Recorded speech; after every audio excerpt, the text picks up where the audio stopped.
It's the Survivor Super Fun Time Show. Turn it up, come on, let's go. We laugh, we play, we cheer. Let's hear it for the boys on the Survivor Super Fun Time Show. Hey there. Hey there. Oh, God, it's so good. This is a brand new intro, and I'm just so excited. We also have a brand new guest today at the Survivor Super Fun Time Show. We have John Carroll from Survivor Marquesas, the badass leader of the Rotu 4, is here today talking about Survivor 50, Episode 7. John, thank you for being here today. Yes. How are you? Oh, so good. So freaking good today. I'm talking with, in my opinion, underrated legend of the game. Okay. This guy, when I was a kid, I told John this a little bit before we started. When I was a kid, I watched Marquesas a billion times. I don't know why. And I knew everything about it. I was anti-Rotu 4. I was like, John, I hate this guy. And I hate this guy because, well, I mean, I was like, sort of a villain of my season. So you were, but like in hindsight, you really weren't. Like, you know, you just happened to be the top of the food chain, it looked like. And like that was enough to kind of make you a villain. And they also had to set you up for the big fall, you know. So, but now I know that now that I'm a little bit older, but it was just because honestly, you were so good. You had such control. You had such personable skill. I remember little things like you all lost a reward challenge where you're going to eat like a bunch of chicken and peas and stuff, and you're trying to calm the tribe down and say, oh well, they're going to be, you know, pooping their pants all night, so don't worry about it. And I'm like, all right, chicken sounds pretty good though, you know. Or yeah. It was my lame attempt at not being a sore loser. And I think that is a sign of leadership, and the reason why you earned this angry 12-year-old going, that guy's too good, I want him gone. But thankfully today I am very glad that you were here, and you're here for a decent bit so we can talk about Survivor, some of your experiences back in the Marquesas Islands, and also for Survivor 50, of course. So I want to break into Survivor 50 stuff right away. I guess might as well, we'll start with your opinion on the players going on so far. I'll ask, who do you think has impressed you the most, and who do you think's game has disappointed you a little bit?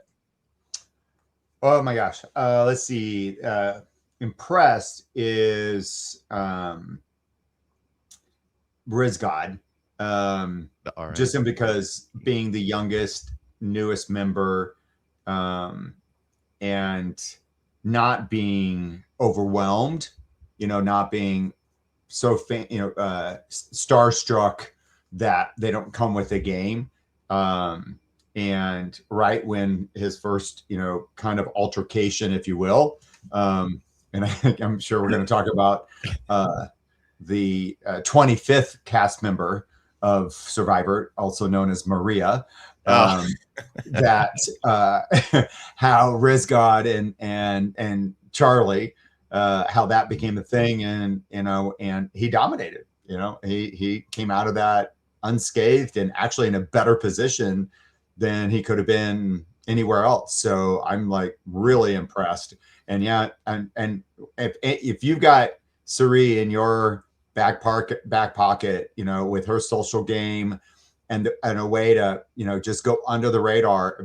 Cirie and Sandra both have that. Just if they get past those first, you know, few days, you know, where perceived weakness or whatever comes along and then the game gets going, they're just unparalleled how they can just blend in to the tribe and not appear threatening.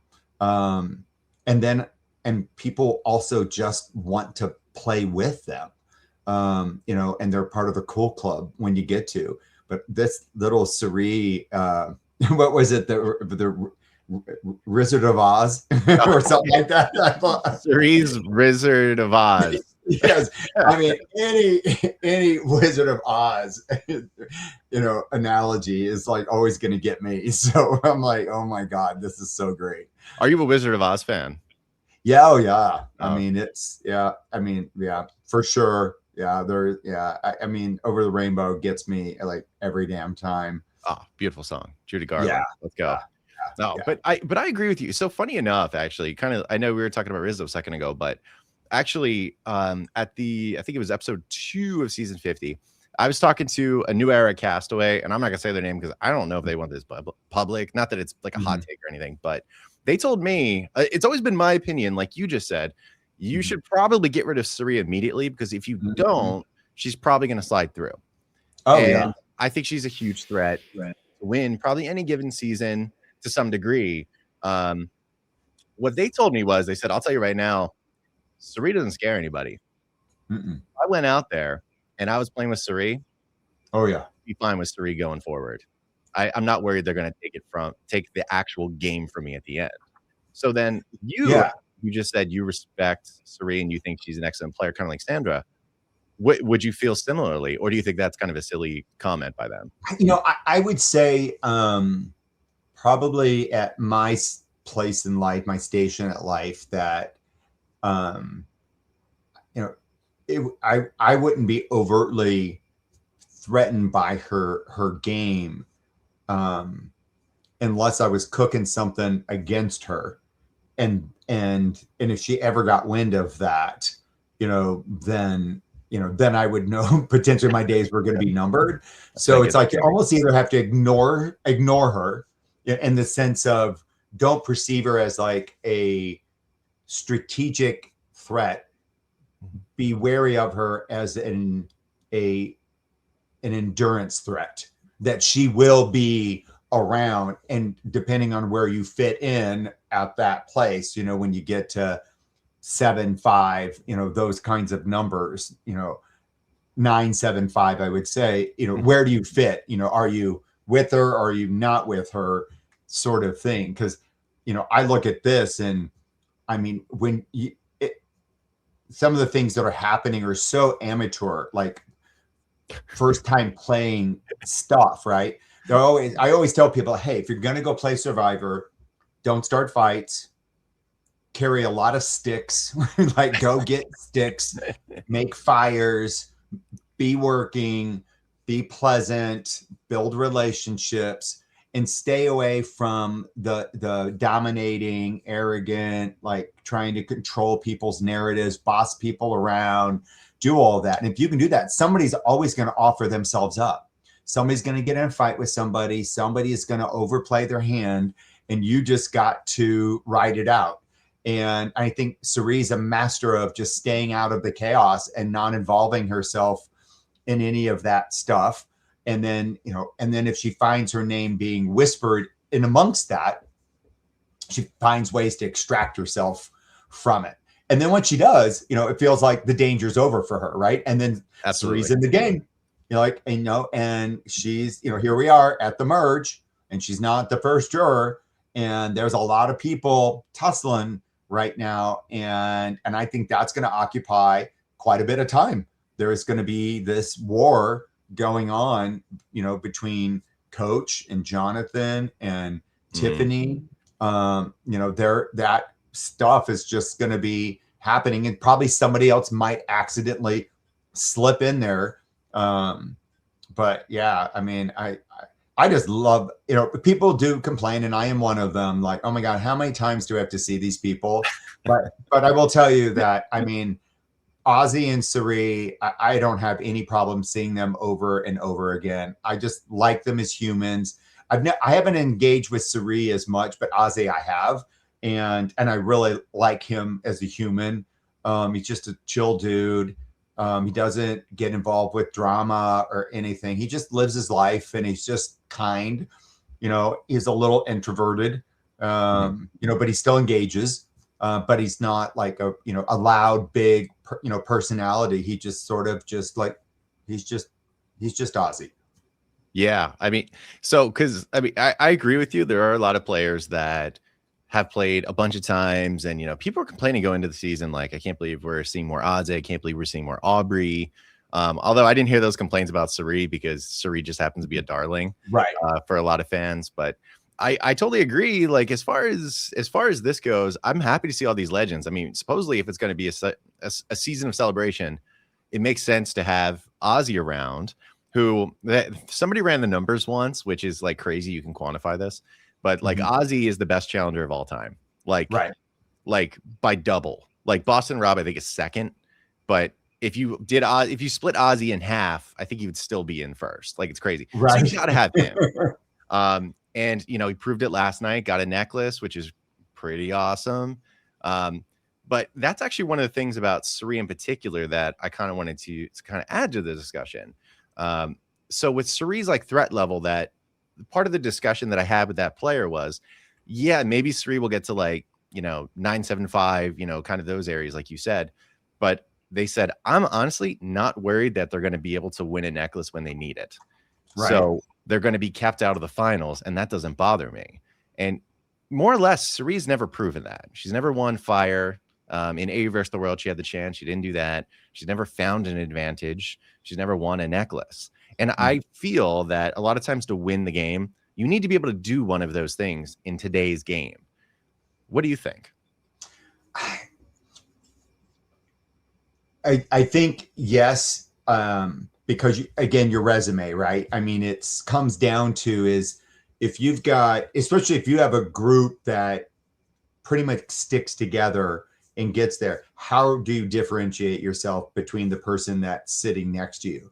And also, if you've played multiple times, how do you show them that you reinvented yourself and you bring something else to the table to be able to argue? And so when you have played twice, that's easy because you'll have your first game and your second game. And realistically, neither of those probably, especially any distance of time between them, you know, you're going to have just a different game by nature. But when you're playing consistently, you know, every few years or what have you, yeah, I mean, you have to have something in your arsenal to be able to fight back with.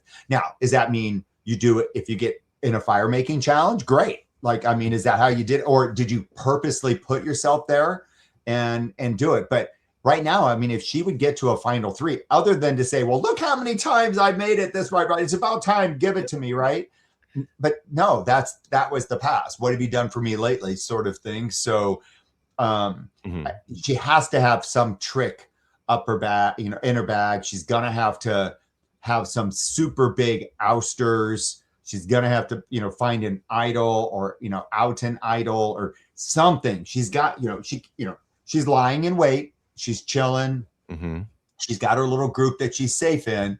She's got some numbers to attach to other numbers. But right now, excuse me, that's not going to get you a win. No, I 100% agree, because that's now becoming like one of my. I never really had too many criticisms of Cirie because, you know, obviously she's an excellent player. She's right. Played. This is 6. This is number 6 if you count Australian Survivor. Yeah, right. Exactly. Because I mean, people will count that, right? I mean, I do. Yeah, you know, I do. I mean, in terms of, you know, she's got, you know, multiple times that she's played the game and again has not won, and so not even made the finals. Right. You not know, once. Now, if by playing the way she's playing, if she does get herself to the finals, then she at least has that. Yes. You know, and if I'm, you know, in her ear, I would be saying, you know, that's a great speech. You all were dumb enough to put me in and let me be here. All the other seasons were smart enough to keep me from here, but this time you didn't. So I think she definitely would have something to argue that would be different before, but she's going to need something else in there as well. And for her, like going to fire making, if they did, and then, you know, securing that there's that whole kind of primacy recency thing, right? So yeah, that, you know, and all of a sudden now you have recency right in front of your face, like, holy cow, look at Cirie did, you know, and combine that with their social game. But yeah, I mean, it's, you know, for example, you juxtapose that with Stephenie. So Stephenie, you know, is always been known as, you know, a challenge beast and all of that, but she's also been known as a big loser, you know, in terms of tribes and, you know, all of those things. Yeah. So, you know, if somebody like her who cobbles together some individual, you know, immunities, you know, that's going to go a long way, you know, and, you know, to be 45 and doing that, you know what I mean? So, yeah, she's kicking butt at 45. Like you would never really think about it, you know? And then, I mean, you could tell, you know, how painful that was. I mean, you could absolutely just see it, what in the arm the arm challenge? Yeah. And anybody who's had shoulder stuff, and I have, I've had major shoulder surgery on both of them, just different types. And that would be my worst nightmare is literally that, trying to hold my arm up. Because, I've had, 10 years of shoulder pain in one sort or another. And whew, I've had all kinds of other orthopedic surgeries, but I'm telling you, shoulder surgery is a different beast. Shoulder pain is a different pain. I don't know why. It's quiet during the day, but when you go to bed, it's like a toothache in your shoulder, like times 10. It's it just like wakes up in the middle of the night for you. Well, you know what happens during the day? You're active, and so you're going, and then all of a sudden you calm down and you go to lay down. And I'm a side sleeper, so all of a sudden now you got it, and then all of a sudden wonk wonk wonk. So I was watching that challenge, and I was just nauseous. I'm like, oh my God. But again, I'm a huge competitor, so I'd be out there too. But I mean, I'm sure I would have had tears just down my, I'm like, which of these damaged shoulders do I stick up there? Right. I mean, I play pickleball, and I stay active and all of that stuff. But I mean, it's definitely, I felt for her, and you could just tell that was not a comfortable challenge for her. No, not at all. And I love they gave the flashback to Heroes Villains where they showed her shoulder popped out of the socket, basically. Yeah. And I dislocated my left one, which led to me having surgery down the road and having it pop back in. Did you do it the same? Was it the same old school style where they like basically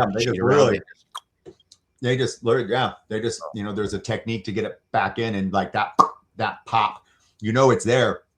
You have relief, and then it's like, oh my God, it hurts. But I was playing softball when I dislocated it, and every time I went to go swing the bat, it would pop back out. And finally, I was like, after like 3 at bats, I was like, I probably should not be doing this. So I'm like, get out of the battered box. You don't need that. I'm done. Get that out of your life. You know what? Actually, so when you're talking about Cirie and Fire, I guess I want to do kind of a quick callback real quick to the Rizzo conversation. When you said the 25th member of the season, Maria Schreim Gonzalez. I agree. Listen, I watched 46, and I think one of the most unfortunately hated people in Survivor of the last, I don't know how long, is Maria. And it's all stemming from this, she screwed Charlie at Final Tribal and should have gotten his vote, and what a scumbag hag she is, and all this kind of stuff. I've never believed any of it. Honestly, I'm like, dude, people's perspective is so warped. After this showing from Charlie, and actually there was an interview today from Dee where she kind of spilled in her exit interview that Charlie's still upset at Dee for what happened this season. I wonder if the perception of the 46 thing with Maria and Charlie has changed. Yeah. I haven't seen, anything out there, that it has. It's interesting. People are people, and people do people things. And, I look at our cast and I look at our season when I got toppled with the coconut challenge, right? And it was the Rotu 4 trying to keep the 3 from the 2. And, and it's suddenly, that had it ready. Yeah, I figured you would. And anyway, so, that was my downfall. And it was the Rotu 4, it was a fatal challenge this challenge took out 4 people. They just didn't know it. That's actually what was going to happen. But here all these years later, and we're all friends still. Like we don't, we've never carried any baggage or anything. I mean, for a little bit, I would say with Bots and Rob and I, that it really wasn't, I wouldn't say baggage. It was just our relationship as it relates to Survivor is complicated. We both played, it was both of our first seasons. We went toe to toe. I won that round, but again, it was a fatal fight because I went out, right after that.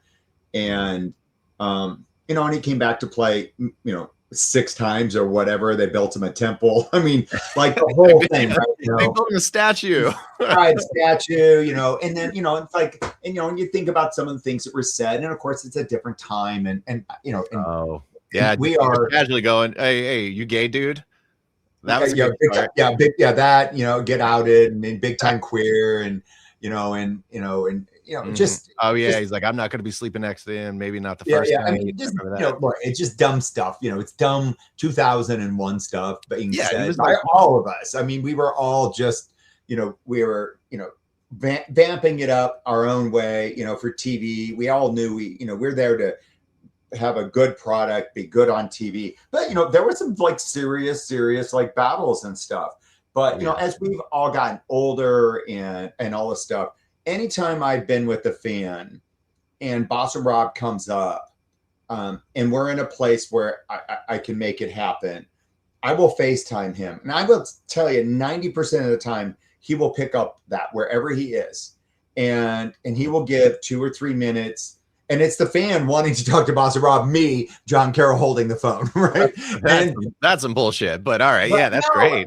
But at the same time, when I'm talking with them and they kind of perk up and they really are true Boss and Rob fans, and they followed Amazing Race and Traders and Deal or No Deal Island and Poker and all the things that he's been doing, when I know that really is like, that's like, following, Tom Brady, and, there's the Survivor fans, are like Comic-Con, right? They're Marvel superheroes. Like everybody's got their little niche fan base. It's true. And, Boss and Rob is a titan in that world. And so I'm like, all I have to do is just call him and I can make this person's day. And if he's gracious enough to answer, I'm going to give this person just this wonderful 2 or 3 minute, like little conversation, and then they walk away and they're just mind blown. Like, oh my God, I just talked to Boss and Rob. And like I said, 90% of the time he'll pick up the phone. And if he doesn't pick it up, then he'll like call back like 15, 20 minutes later. And I don't do it often. And I think at this point, he kind of knows the rhythm. If I'm calling him, it means that I'm, with the super fan. That's wild that your main communication, he's like, oh, it's the Carroll phone. It's kind of like the Batman signal. It's the bat phone. I mean, literally. And so it's very sweet. And so a couple of years ago, we were down in Florida for, that big fundraiser. It was called something different, but I guess Over the Edge now. Yeah, it's I'm drawing a blank right now because you're right. It changed. Yeah. Edge. Over the Edge. I'll remember it. I'm sorry. Yeah, it's Over the Edge. Omar's gonna kill me. Over the Edge. There you go. Over the Edge. Yeah. No. Yeah. So we saved it. We brought it home. I was thinking because it had a much longer name before all the drama and stuff happened. I was stuck there. So anyway, so we were.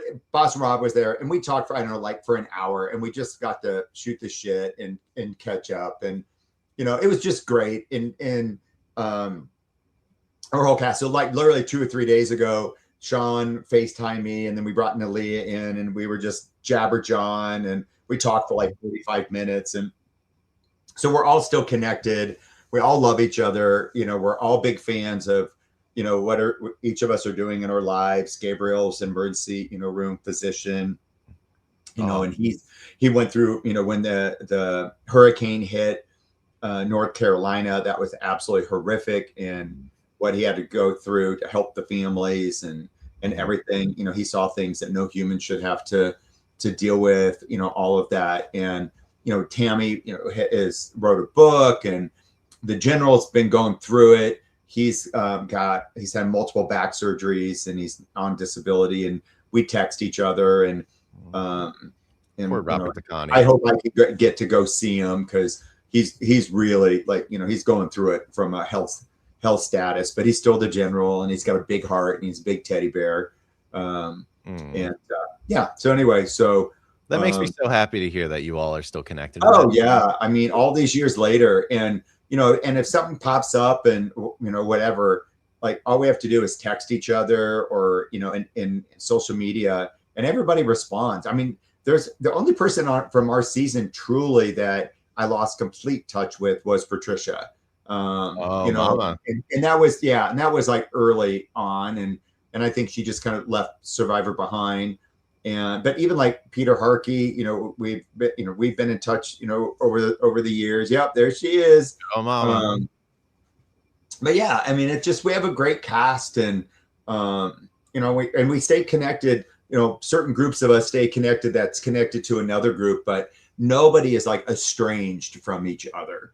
I'm kind of okay. You know what? When you said if there's one person you didn't talk to, I probably should have picked Peter Harkey, but Yeah. for some reason my pick was going to be Sarah. No, Sarah. I mean, Sarah, you know, she's a mom, and you know, she's like super busy and all that stuff. But she's the same thing. If I was to text and say, "Hey, girl, what's up?" You know, she would text back. Gina, she would do the same. Kathy, I've reached out to her, you know, over the last year. Zoe disappeared completely off the map, and now she's back in my life again. And so we've had some great conversations. And Zoe is Zoe. I mean, I just love that woman. But I yeah, have to tell you we real have quick, a great cast. in prep of this, I pulled this photo specifically of Zoe because I need to get this out, and you know Zoe well. Is this photo is indicative of a moment where Jeff's giving you all a piece of chocolate, or well, I don't know if you're there at this point. An eighth of a Snickers. Yes, you were there. Yeah, an eighth of a Snickers. And I think this may be the most sexually charged moment in the history of the game when she bites it out of his hand. Oh yeah. And I have a feeling, you know what? It was actually this moment plus a few other things that made me realize I should ask you this question. Does Zoe have the greatest raw sex appeal in the history of Survivor? Yeah, I mean, what's crazy is yes. The answer is yes.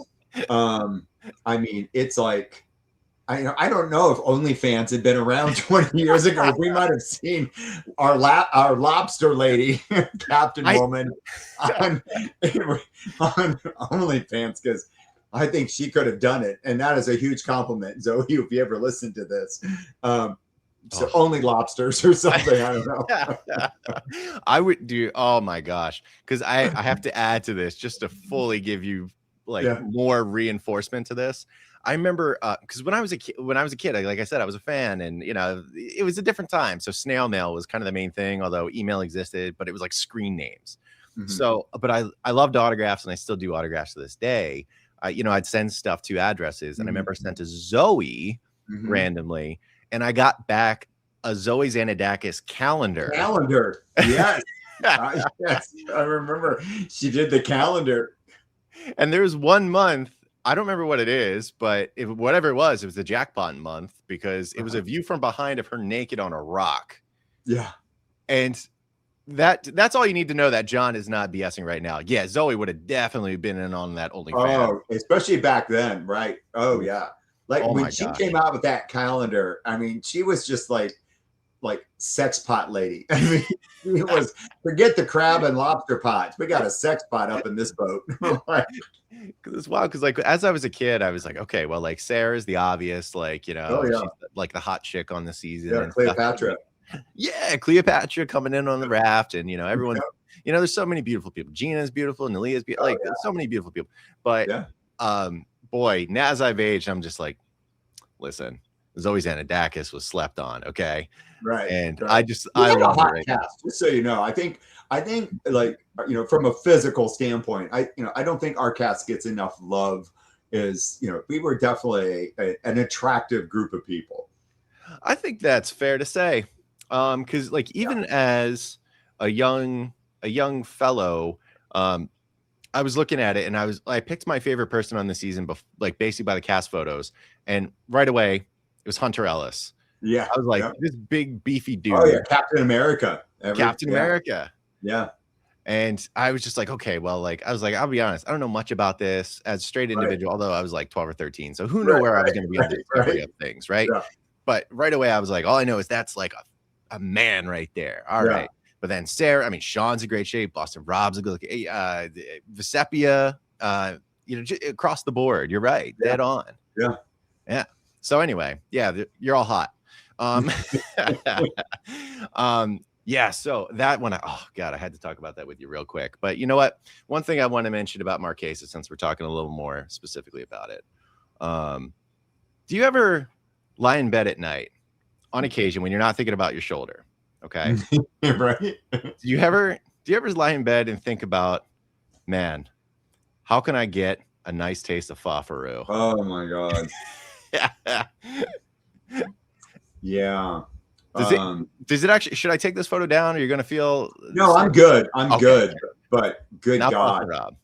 Yeah. I mean, you pretty much captured everything you need to know about FAFARUU. So when we were pulling up, you could hear the flies first. Then you could smell the FAFARUU second. And then you understood why you could hear the flies first, right? When you pull up. And so then, you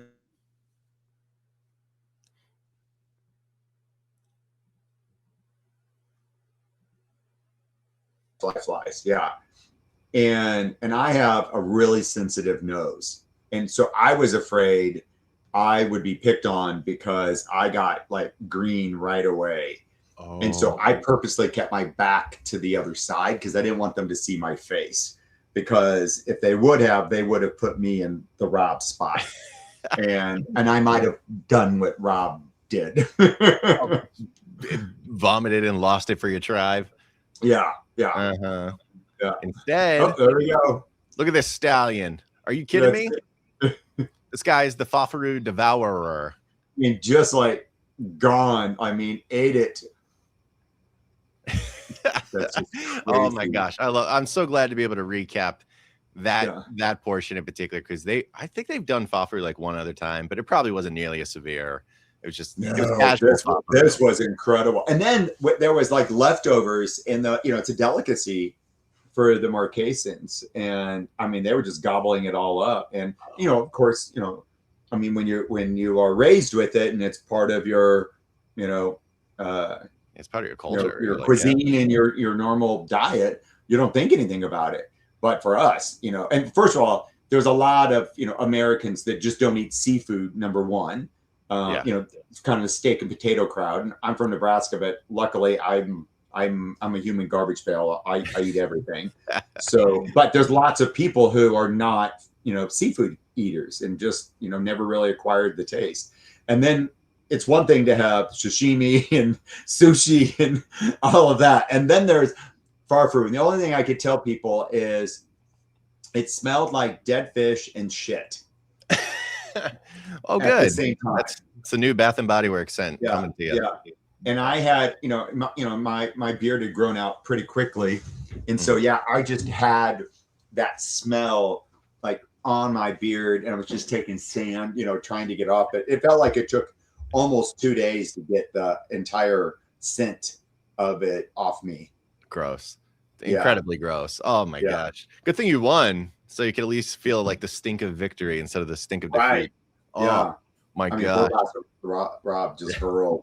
And then they made him eat his hurl. You know what? For all the things that are going to come after for him in Survivor. Right. Fair trade. Right. Yes, exactly. Actually, one of the other things that's uniquely to the Marquesas I gotta quickly bring up is they did a segment on it in the show, but I feel like it gets like forgotten about a lot, especially now that there's no location change at all. It's right. They're just in Fiji all the time. And Fiji's beautiful all the time. There's not really any major challenges. But the big one back then, No-Nos. No-Nos. Oh my gosh. Has your body recovered from these things yet? So what's crazy is that for whatever reason, I just did not get nailed as badly as other people did. It was, I don't know why. I think part of it is just I don't get eaten up by mosquitoes either. But they were brutal. I mean, I remember Sarah was just devoured. Oh, okay. I mean, just devoured. She had scars, on her legs for a long time after that. I'm sure that it was so bad because then they get to itching them and scratching on them. And then, so we would take, the kind of, coconut jelly, and it would be like an oily kind of thing. And the green coconuts, you'd scoop all that stuff out and you would just slather it all over. And it was, essentially the way it protected you is the bugs would get trapped in the oil and essentially drown. And so then you would have, 1,000 of these dead things stuck all over you. And then you'd go out to the ocean, rinse them off, and then go back on land, get a green coconut, slather yourself up. And it was literally rinse and repeat. And just greasing like a fly trap. And then you would trap the flies. And then it would be so gross. Like you'd look and you'd have like 100 of them on you. And you're like, oh, I got to go. So you run into the water and rinse them all off and then like put the stuff back on again. And I love when Sean talks about the no-nos, because literally there were white no-nos that were on the beach and the black no-nos were in the jungle. And he's like, why do the black no-nos have to live in the jungle? And he would be so funny. To this day, he still has umbrage about the fact that there was white no-nos that got to live on the beach and black no-nos were stuck in the jungle. I remember that very specifically. I remember when they were doing their like fake radio talk show. Yes. Yes. And Hunter said, man, like, I think they suck. It's like the white ones are biting me up. The black ones are pretty bad. And Sean's going, ring. Why is it always got to be the black ones? So funny. That is an underrated moment. I'm glad you brought that up. Oh my God. Yeah. And Sean, like, I don't know, based on those knees of his, how well he would have done if he'd gone out to 50. Oh, but his narration would have been on point. I mean, absolutely. But with these, with this, clown car of a cast, my fear for him that he'd get swept up in the stuff, because I don't think he would tolerate it, very long. I think he would try to suffer through it, but then I think eventually they would piss him off and he would be just barking at him. Who do you think, just for the fun of it, for Sean Rector going out on season 50, let's say I don't know, we'll just say he took the spot of, because he's going to be an older guy. We'll just say he took, well, I don't want to take out Coach, because Coach is, he's his own entity. Let's say he took Colby's spot. Okay. Mm-hmm. So who do you think Sean Rector right away probably would have gravitated toward trying to make an alliance with or make a friendship with? Gosh, or like at least could play the game with, like, solidly. Yeah. Depending on, who, if he took Colby's spot. So let me think. Let's just say he landed in Colby's spot. Mm-hmm. So let's put him on the same tribe, and we'll say, that's what I'm doing. I'm running through that before all this. Kyle, Rizgod, Q, Stephenie, Genevieve, Angelina, Aubry, or for some reason, I feel like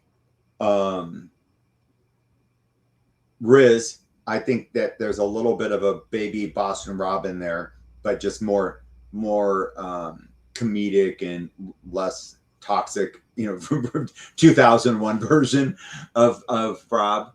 I can see him, because here's the other thing is Sean works with youth in his regular job. Like, he is a full-on mentor. He's out there changing lives.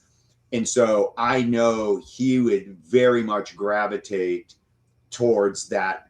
It would be very natural for him to be in a mentorship.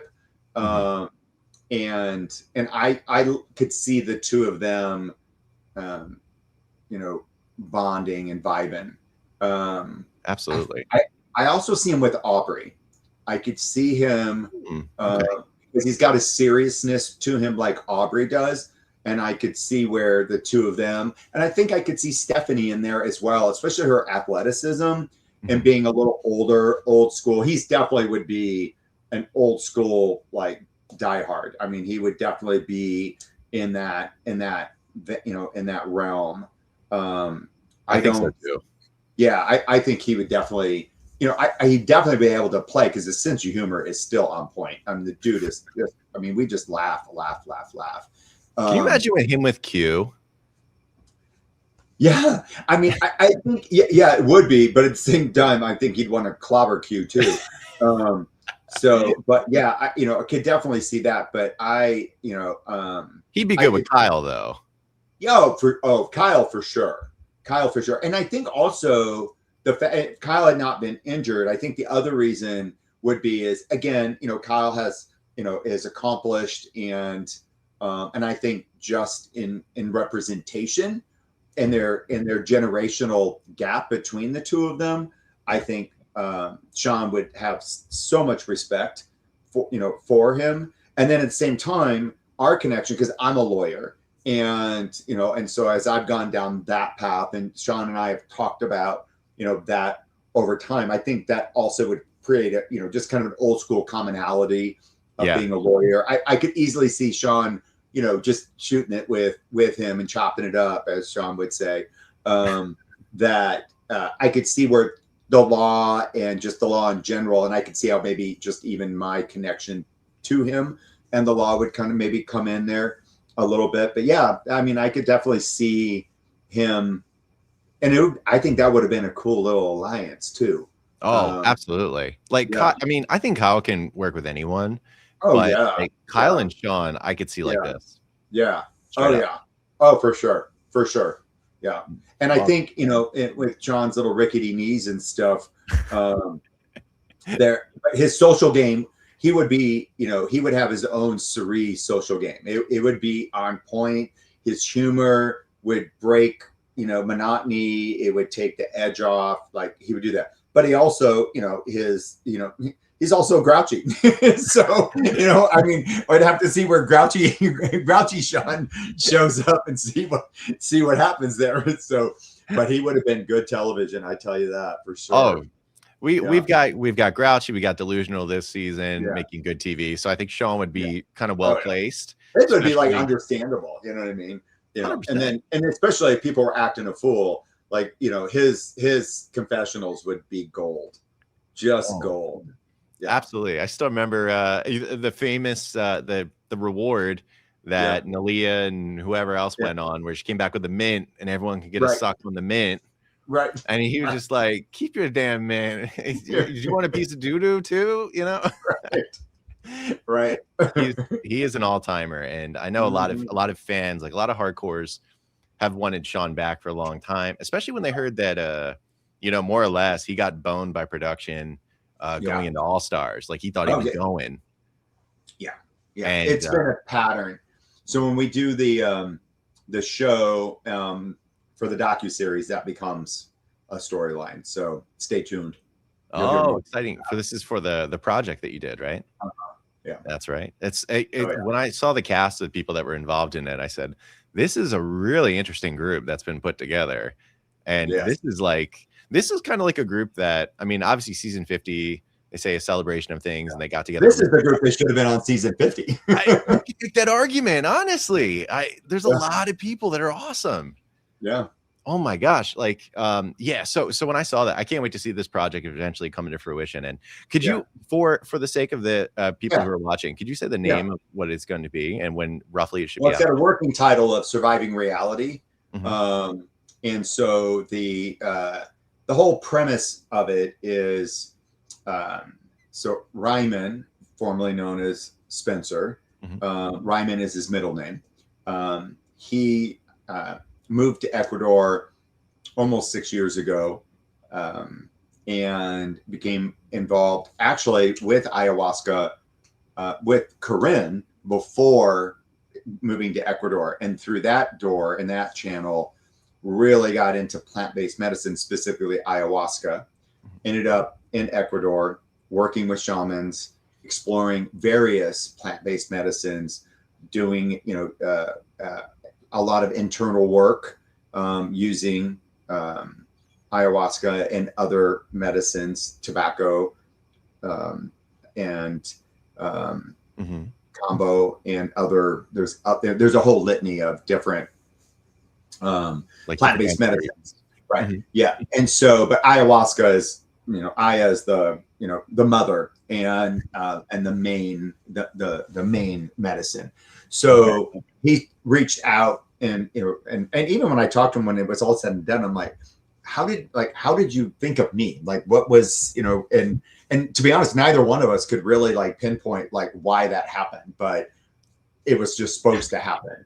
Just picked up the phone, both of you, and it was just, I got it. Like, he slid into my DMs, and been there. And it wasn't even him originally. I think it was like a producer, and then and then it just picked up from there. And we had a series of interviews and then they would just add more and more people that were in production and such. And so when they were talking about it, I didn't want to know all the cast, because I also wanted an element of surprise, and I didn't want to come with any preconceived, notions or, thoughts about who was coming and all of that.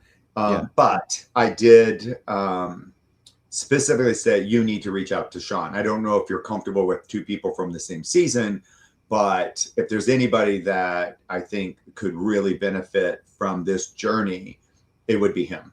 And I would love to do this with him, and have that kind of be our thing together, but then our own thing separately.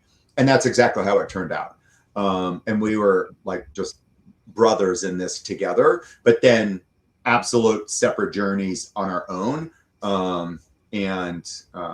But I will tell you, like, us going through that together, because I got there the day before he did. So I went through my own first ayahuasca. So I came in by myself. People were coming in groups over this 2-week period.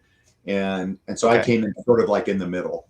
And initially the plan was to have us all there starting, but it actually worked out way better that we came in staggered, because everybody had their own little journey for a period of time, and then new energies came in. Some people left. And then once I got there, everybody else that got added was, there for the long haul. And, but it was just a really great bonding experience. And, I was 60 at the time, and Sean, I think, was 54. So we were the elder statesmen. We were joking. We were the elder statesmen of the group. But we had our own specific journeys that and intentions that they asked us to bring to the rainforest. When we were getting ready to work with the shaman and with ayahuasca. And so for me, I had been, so behind me is one of my characters. So I started writing, and I've got a bunch of characters that I've drawn. So my little characters. Oh, wow. I draw them. This is my protagonist right there. Whoa. And, okay. So anyway, so I started working on this. It's a book and it's a trilogy. And then I sort of ran into a writer's block where I just wouldn't write, but the stories and my characters are like talking to me. And then my partner's like, hey, why don't you go out in your hut? Because I have a little tough shed that's kind of a home office and then an art space.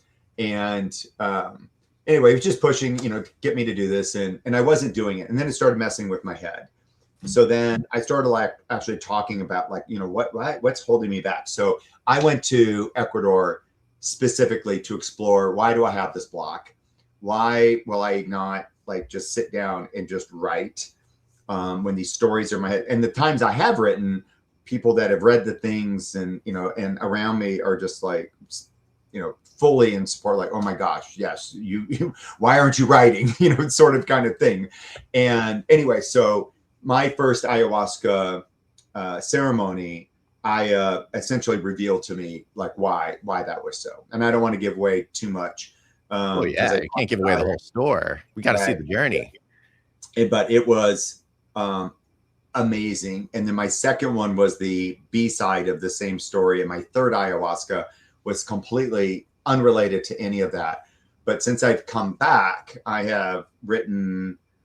What's weird is I actually have not been working on my book. I started writing poems, which turned into songs, and I have now written 44 songs since Thanksgiving. I was going to ask you about this, I believe. Yeah. Is this Gemini Giovanni? Yeah, so that's my writing name.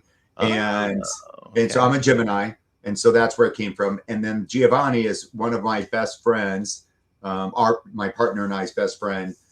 His name is Leo Passionella. He's Sicilian, and he went through cancer treatment this last summer, and cancer has hit our family very, very hard. I've lost my dad. I lost my sister. I lost my neighbor, who was also my godfather, and my mom was diagnosed. She survived. And then our best friend ends up with multiple myeloma. And so while I was in Ecuador, when I started writing, just this name, because I didn't want to write under John Carroll. And maybe it was just whatever, but I wanted a little distance from that. I wanted to have this little creative bubble of imagination and to kind of go into this other little world, and not bring in the law and not bring in nursing and not bring in Survivor and like all the things, right? Just to be in this creative space. And so I knew I wanted to use the name Gemini. And then when I was in Ecuador, I just kept hearing Leo's voice, and because he calls me Giovanni, which is John in Italian. And so I was like, okay, like, yeah, you know what? That's going to be my writing name, is Gemini Giovanni. And I love that. Yeah. So that's my writing name and my nom de plume. And so underneath that name, I have written 44 songs, and I'm getting ready to bring my first one into the studio to have artists come in. So one of the other parts of my journey was, when this door opened, I saw another door open where other artists were coming through the door with me, where I was writing and creating the opportunity, but then center their artistry, whether it's as a producer, an engineer, and instrumental, instrument, and singing, and like all of it. And so I just recently ran into a producer, who we just vibed. And then I met a woman who is got the voice and the attitude for the first song, which is not related to my Ecuador. So I have 14 songs that are the soundtrack from Ecuador, but all my other songs are just these things like a word will come up, and then lines start happening. I wrote one literally at a restaurant, at a bar, on a pizza box. And so what ayahuasca taught me was, before I would have those ideas and they would be like fireflies, and she showed me like fireflies all over the night. And she's like, you have to grab them and put them in jars. Like, you have to grab these ideas and don't let go of them. And it doesn't matter where you're at. You need to pick up a notebook, a pen, speak to text, like whatever it is, just go with it. Don't just let it pass you by. So now I'm like in bars and I'll just write something down, or I'll do a speak to text. And sometimes I've literally just, Chad and I have been eating dinner, and I'm like the lyrics won't stop. I'm like, and it's like I hear a buzz when it starts. It's like a buzz, like feeling, and it's like the flies on the FAFARUU. Yeah. Yeah. Right. But it's kind of, yeah.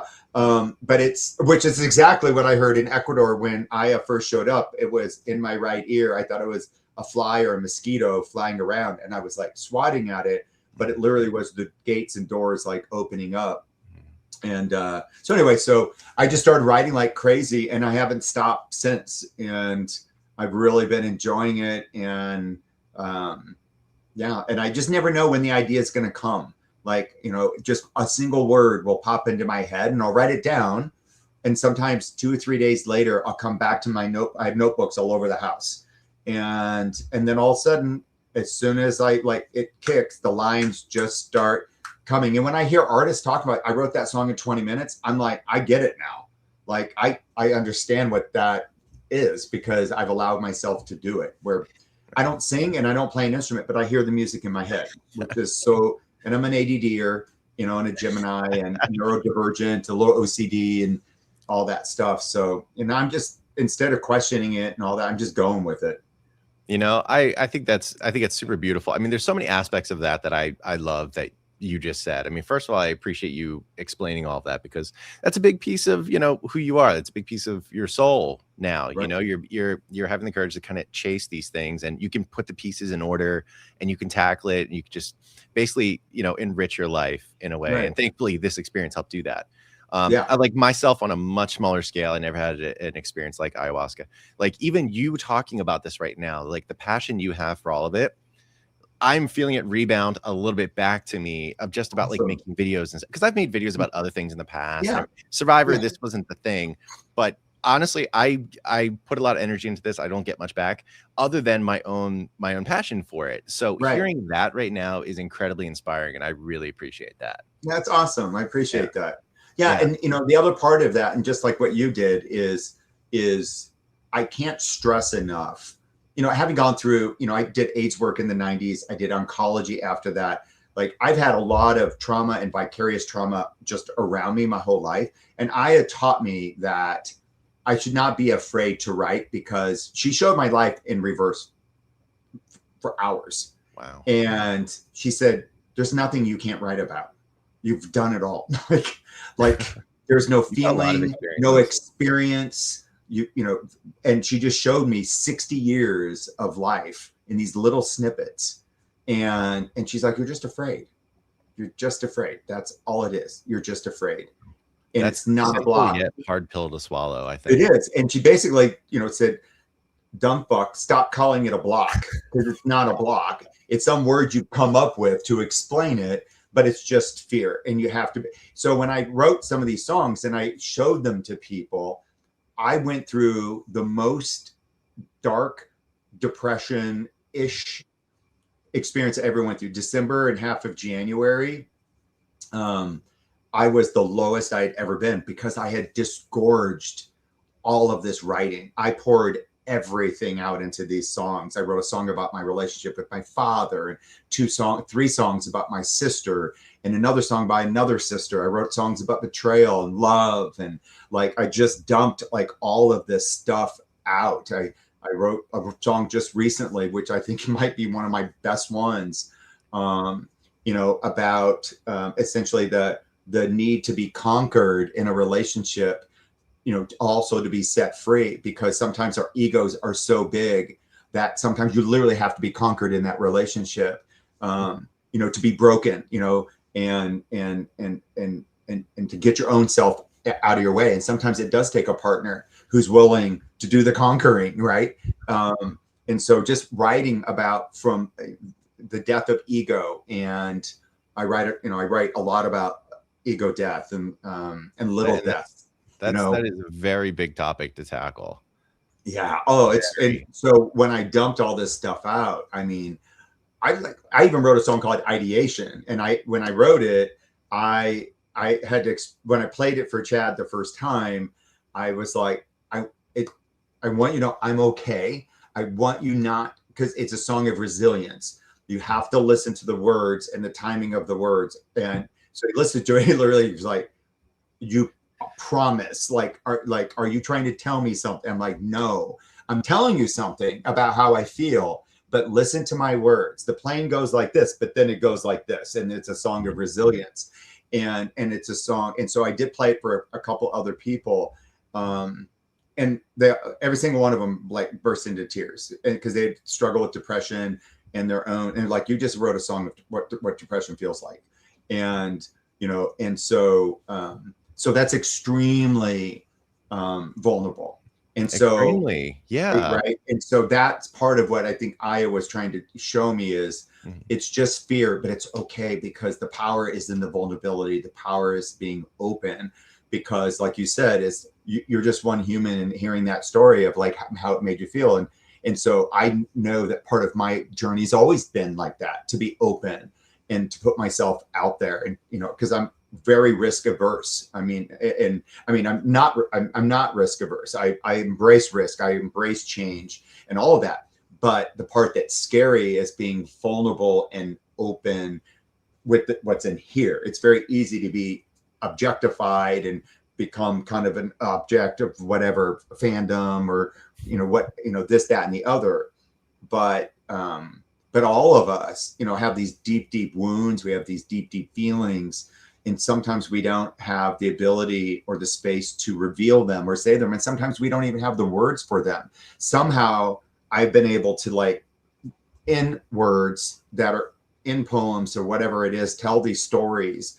And one of my songs talks about, you know, releasing the storyteller I've always been, and just allowing myself to go do that.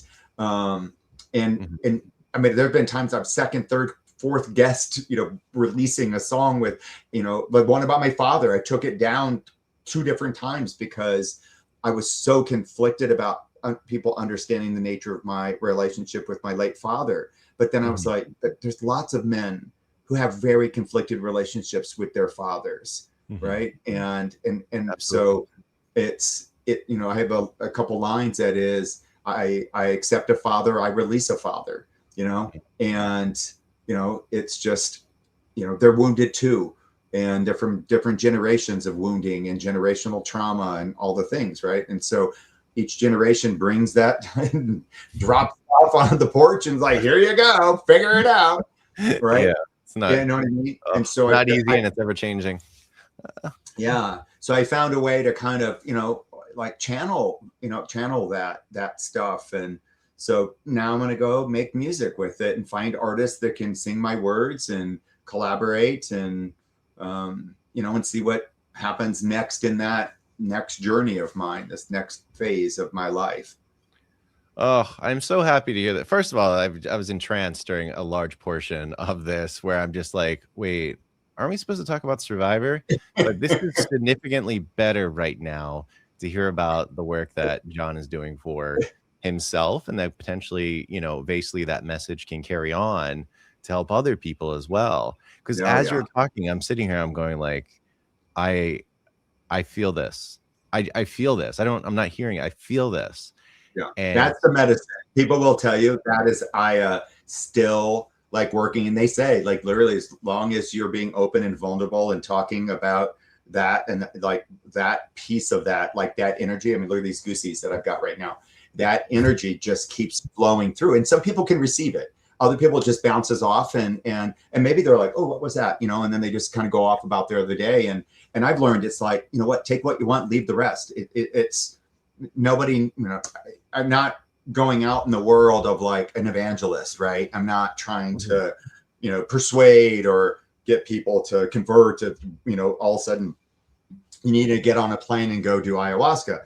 But I would say, hey, if you have an internal journey that you're willing to go explore and you're looking for an avenue to do that, plant-based medicine is 100%, you know, and a way to do that in a way that therapy, and I've been in therapy many times of my life, never got me to the place where I am right now with ayahuasca. And I'm going to go back, you know, to get my batteries recharged, but also to open the doors again and say, okay, I went through this piece. What else, you know, what else is there, you know, to show me? Because it is literally a show you, and not just tell you. Like it's in action, and it's unlike anything I've ever experienced in my entire life. But it was absolutely life-changing. It was one of the coolest things. And I'm so grateful. Oh my gosh. I'm so like, I literally, that's why I asked Reiman, like, how did I like get on your radar? Because I can't even, it literally changed my life. I just wrote a song for a friend of mine, and I've been thinking about it for a while. She survived the Bosnian War and came here with nothing, spoke no English, and she's a tailor. And she literally was hiding in basements, you know, sneaking out to get weeds and things to be able to eat and try not to get sniped, you know, in the war. I had 2 little kids. And so I just kept hearing this line of Mother Taylor Soldier. And so, you know, so then all of a sudden I wrote this song like in like 4 hours. And then I converted it into Bosnian. I was able to use, you know, a translator to convert the words. And then I sent them to her.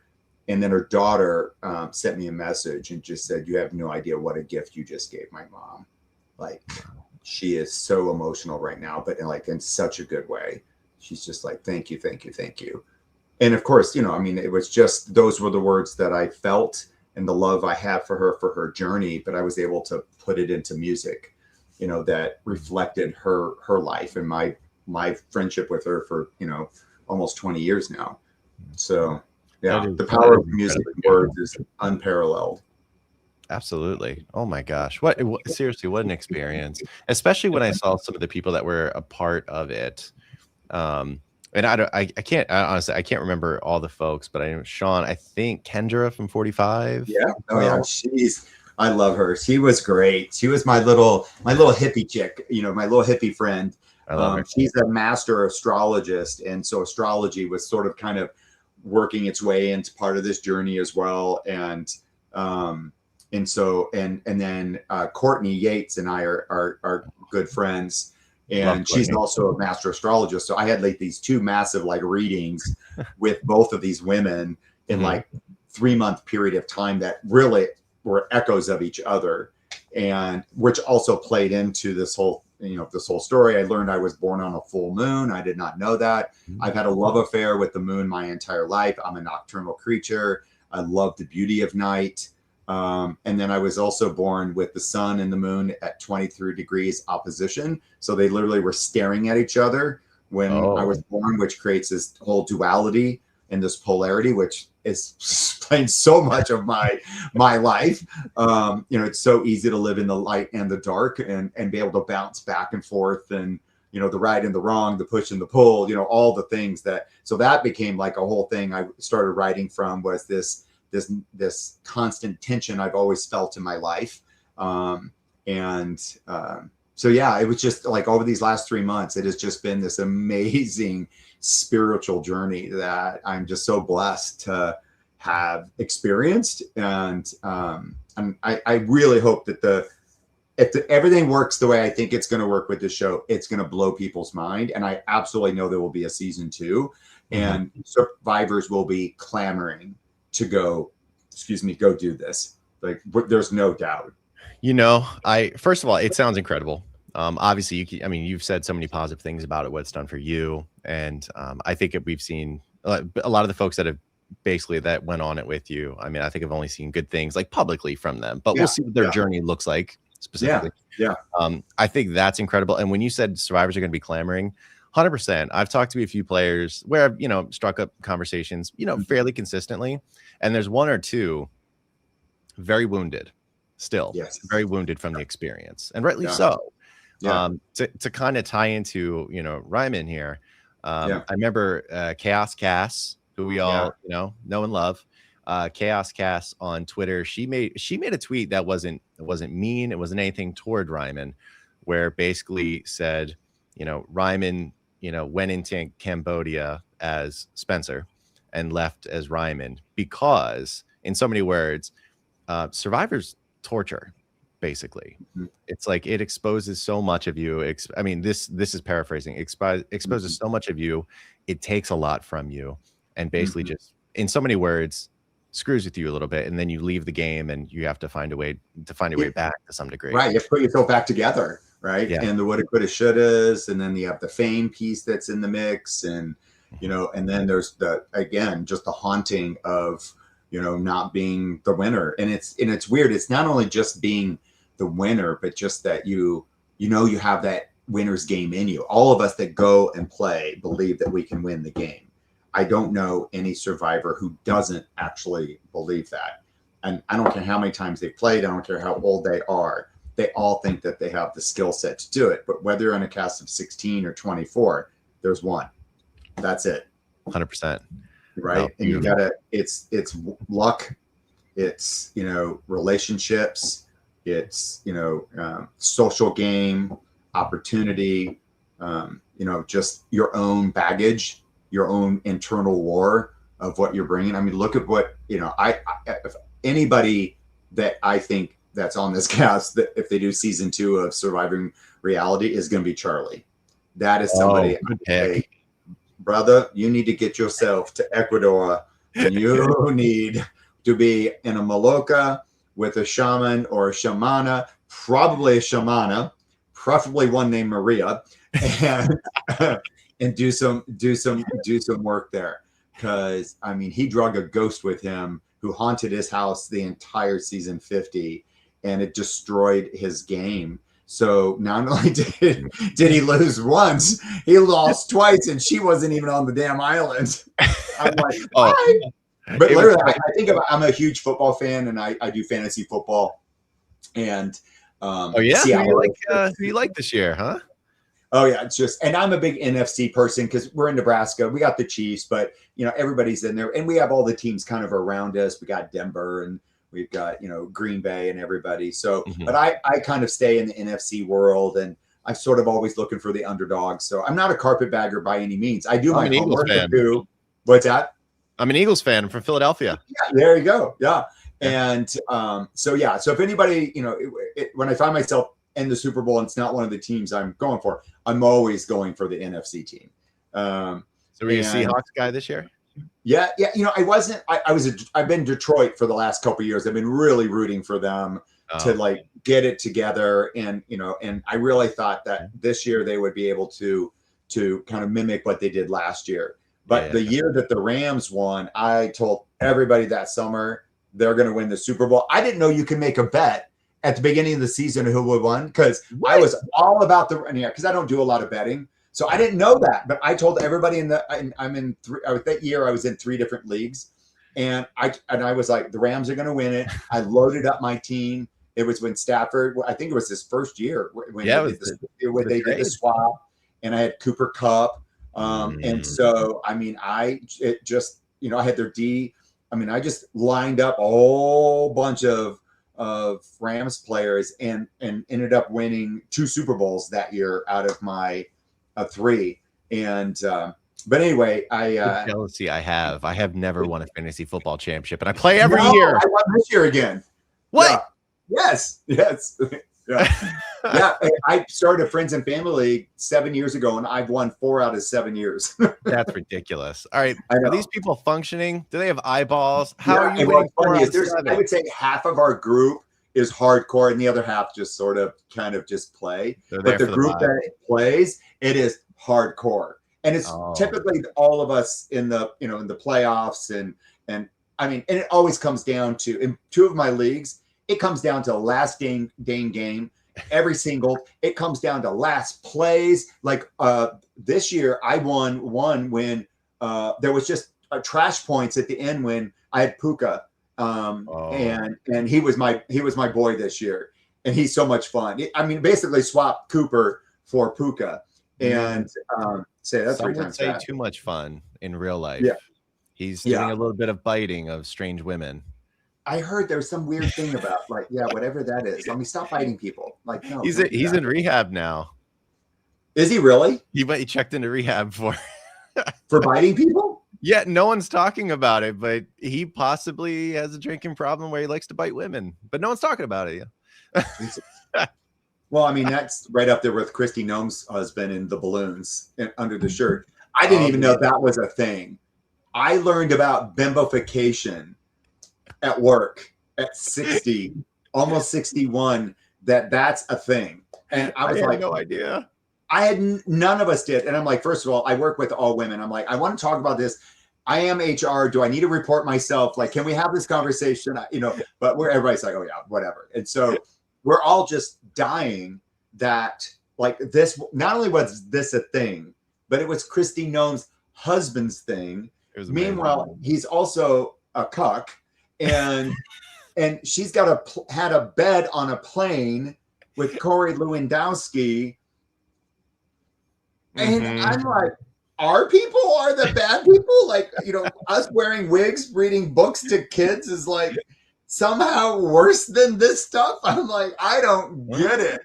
Anyway, but yeah, calls are coming from inside the house sometimes, It is. Oh my gosh, I about died. Anyway, that's not Survivor, really. But it's pretty funny. Like, and then I was like, it wasn't just one photo. I was like, I mean, like, I'm like, oh, this dude is committed. Like, this is, I mean, we're way past feet. Like, we are like. I'm like, but then I'm like, okay, well, it kind of makes sense that he doesn't, we watch RuPaul's Drag Race, and I'm like, well, makes sense that, he doesn't have a breastplate, because where are you going to hide it, right? Oh, yeah. And so I'm like, his next best thing was just to get some huge balloons and blow them up and stick them under his shirt. It's so dumb. I'm just thinking about, oh my God. And the Halloween costumes this year are just going to be dudes with giant bazongas under their shirt with like one pointing at 11 and the other one at 4. and just walking around with lycra shorts that they've stolen from their mothers and sisters, and with some little bit of makeup, no wig, just dude faces with these giant balloons underneath their shirts.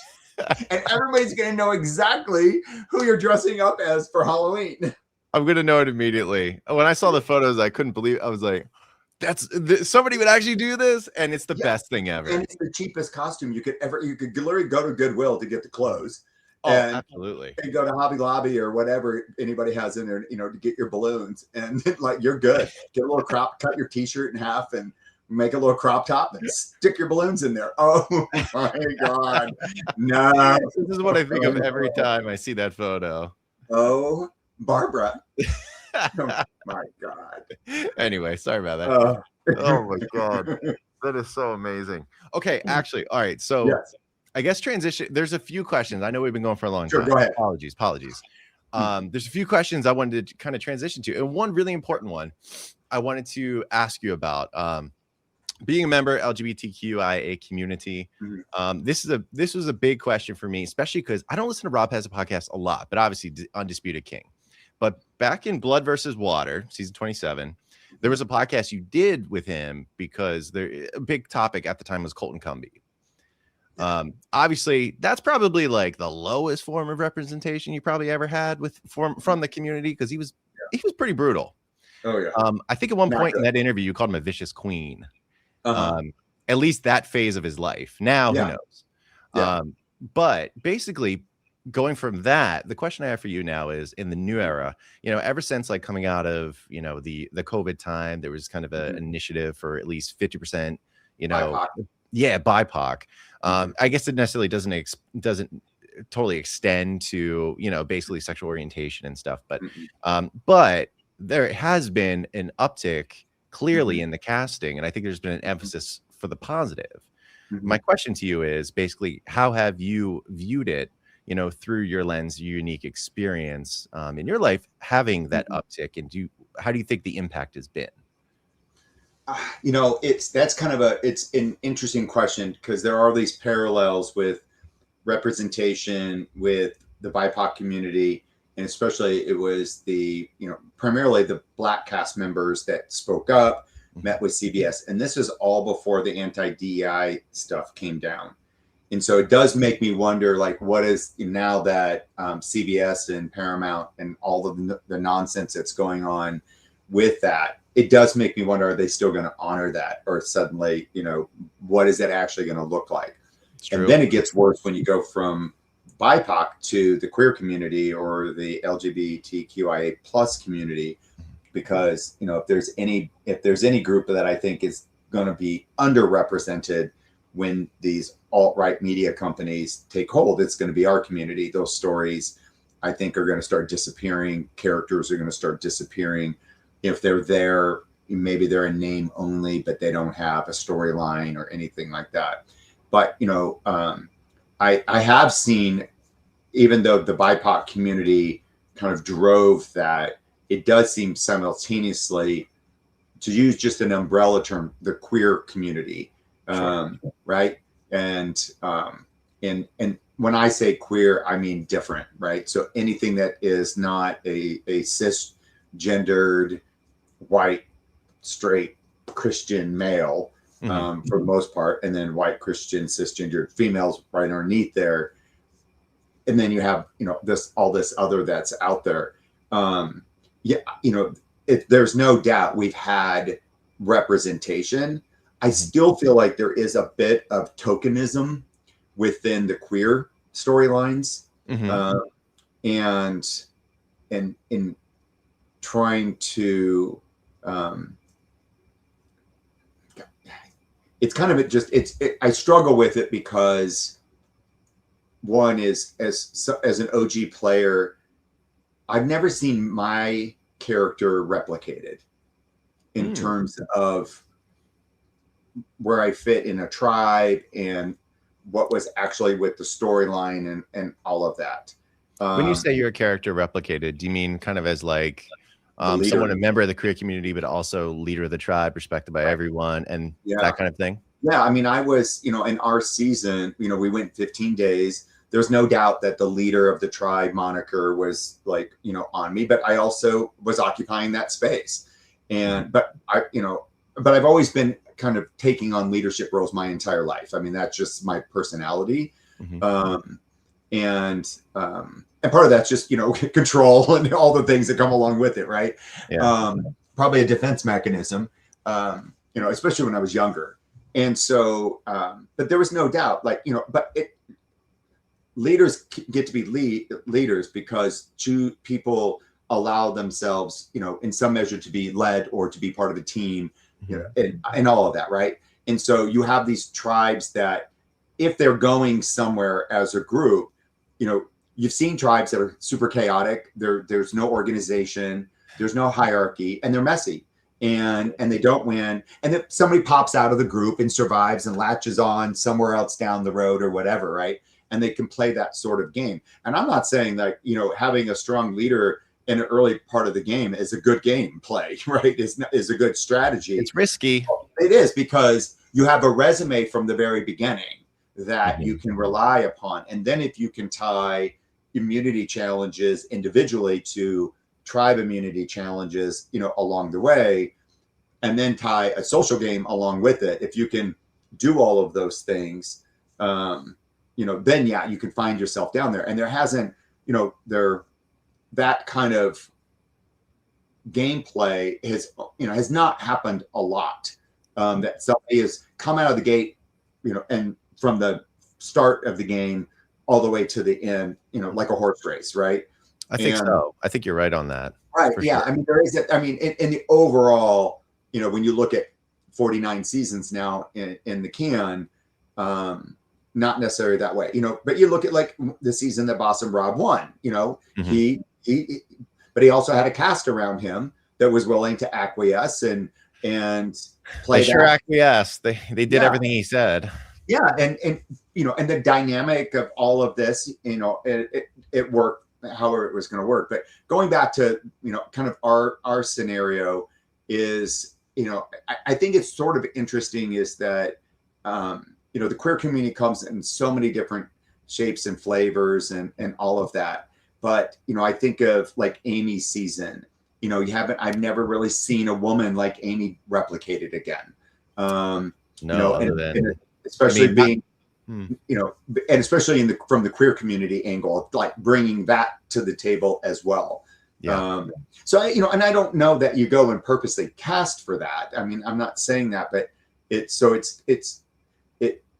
when I look at the overall, you know, 49 seasons and where queer people fit in there, I think we've had some great shining moments without a doubt. You know, we have our winners within, you know, that world.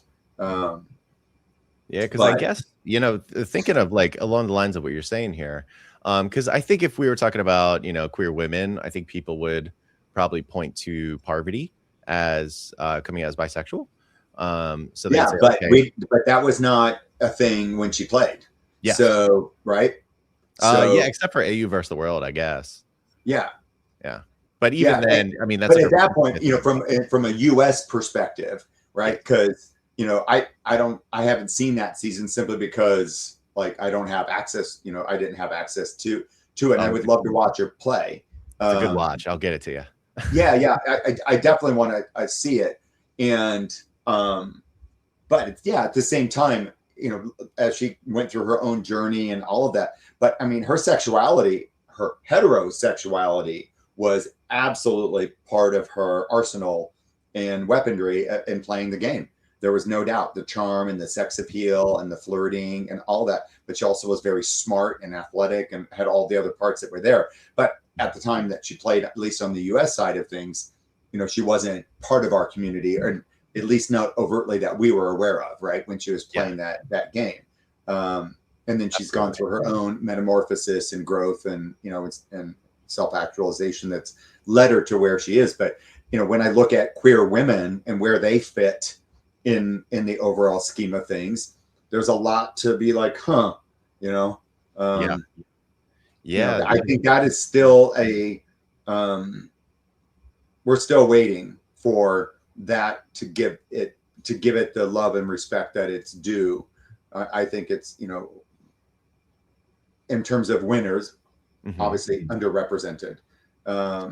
Yeah, I would think so too. I mean, I guess Erica from 41. I think she's but she came out. She came out afterwards. Exactly. I don't. That wasn't a part of her story for sure. And it's not that it needed to be a part of her story at the time, right? But she's still there, and we do have, you know, a queer woman winner, but that was not part of the gameplay. It wasn't part of that any of us are aware of, right? Yeah, no one knew during the time. Right, exactly. So when I kind of reference that, it's like who was out, you know, that became at least to somebody along the way that it was there. Because, you know, even when you look at, you know, Zeke's journey that was there, right? You know, his first game was not out. And then second game got outed by another queer person. Yeah, thanks, Garner. Thanks, buddy. Yeah, which, you know, obviously turned into just this, you know, titanic like explosion.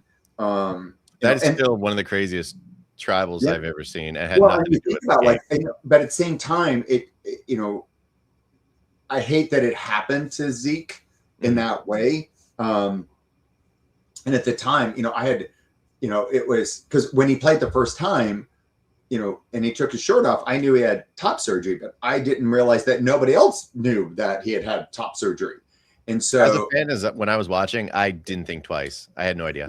Yeah. And so for a lot of people that don't know what top surgery is or what it looks like, you know, of course, I'm a nurse. So I'm like, you know, and then they said it was weight loss surgery. And I was like, okay. But again, it's not my story to tell. Right. And so I registered it, and then, you know, then once I realized, I was like, oh, wow, this is really, really cool that they've done this. And then I was waiting. And then when Zeke and Brett had their conversation and Brett came out and Zeke didn't, I mean, I was, you know, again, it's Zeke's story, but man, as a viewer, as a queer person, you know, and here's Brett pouring him, you know, his heart out. I felt very uncomfortable. And because, you know, I felt like if there was a moment of reciprocity, that would be it. But again, it was not my game. It was not my story to tell. But as a viewer, as a member of the queer community, you know, I had my own reaction to it. But then we get, you know, the second time he comes back, and then that happened. It was like, oh my gosh, yeah, that was. Well, yeah, because you showed so much restraint. I mean, not that you were out there with him or anything, but you showed so much restraint in yourself and, you know, giving opinions or giving your take on it and everything.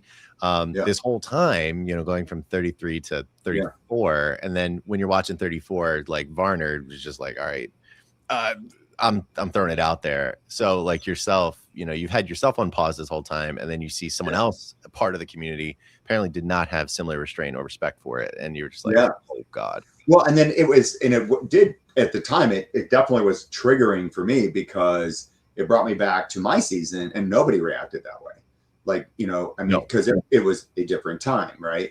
Yeah. And so, but it doesn't change the fact that that did happen. We had to go tell neighbors. We had to tell people that, because, you know, in LA, West Hollywood, I was out in my gay ghetto, right? But then when I would go back to Omaha, my family knew, you know, there was select people that knew, people in the gay community knew, but I wasn't like out. You know, and so when that happened, now I'm out on national television, and you know, and I mean, it was always going to eventually get there, but I, you know, this was still 2002, and we weren't where we were today, and so, but you know, but I was very aware that the reaction, you know, how far we had come. But I also was like, thank gosh, look how far we've come, that people are reacting this way, that we have these allies who are visibly angry and visibly hurt and tearful about that kind of betrayal, you know, all of that.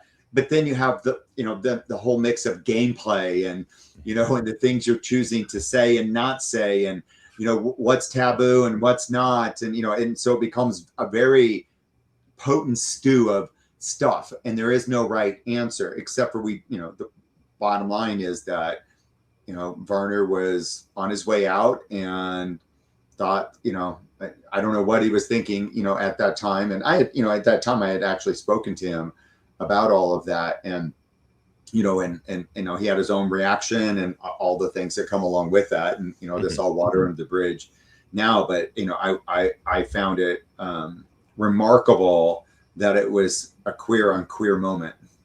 And, and that's what I think made it even more explosive, is that, you had a queer person outing a trans person when that queer person was in the closet when they played. Yeah. So, and Outback, nobody knew. You know? Oh, he was like, and he and I used to on Survivor Sucks, used to go at it. Survivor Sucks, the forum. Uh-huh. Oh yeah. God, I was on that when I was a kid. I was very active on that back in the day. And so he and I we went at it on there. And so there was something came up and he said something about, well, I'm bisexual or whatever. And I said, look, because you kissed a girl in 1983, it doesn't make you bisexual. So, but obviously, whatever you say. Right. Whatever. But yeah, we would but again, he's from North Carolina. He has his own journey, his own traumas, all of those things. Right. And so, each one of us are just trying to do the best we can. We're not monolithic by any means, and everybody's story is their own story. But I do think it's very interesting where queer women fit in the Survivor pantheon. And especially those that are out, and just where queer people kind of fit, overall. But we definitely have our representation, as winners. I guess in the new era, Jam. Yeah. I think he's the only one though that at the time was out of while it was airing. Yeah. Because if you think about in terms of winner, we had Richard, and then we jumped to Todd, and then I think we jumped to Jam. I don't think there's a, and I'm not unless I'm forgetting somebody. I'm trying to run through in my head real quick. It could be pretty. Lots of people that made it deep, made it far. Rafe made it far. Lots of other people that got close but never crossed that. At least line. Who were out at the time. Yeah. I think you're dead on. Yeah. Because I was gonna say, well, Michelle Fitzgerald and Korong, she's apparently maybe bisexual from what I read, but even so, that wasn't a part of her thing. No. Actually, I don't think that's accurate. Sorry. So yeah, hold on. Let's take that allegedly back. Okay. Yeah. I think you're 100% right. And funny you mentioned Richard Hatch. Not to prolong too much, I guess. But when you said there hasn't been a character kind of since that's been a member of the queer community that has been that kind of that archetype. The only other one I could think of offhand was Richard Hatch, actually. But even he was not my archetype. He was just sneaky and sat around and just kind of barked orders and his game was very, very different than mine, other than creating his alliances and all those things. But in terms, because I was had been in the military, and I played in 2001. I'd been out of the military for 13? Let's see, 1990. So 13 years, I think. No, 1989. So we played in 1990. It's 10 years. 12, 13 years. I still had enough of that military kind of vibe, in me still. Anyway, that's incredible.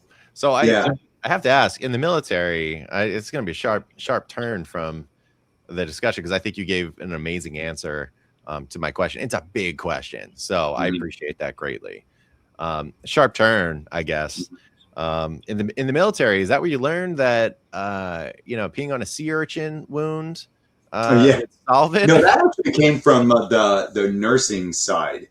So we didn't learn it as medics. I learned it later, somewhere along the line. I've always just been one of these kind of didactic people, and so it just somewhere along the line I had learned about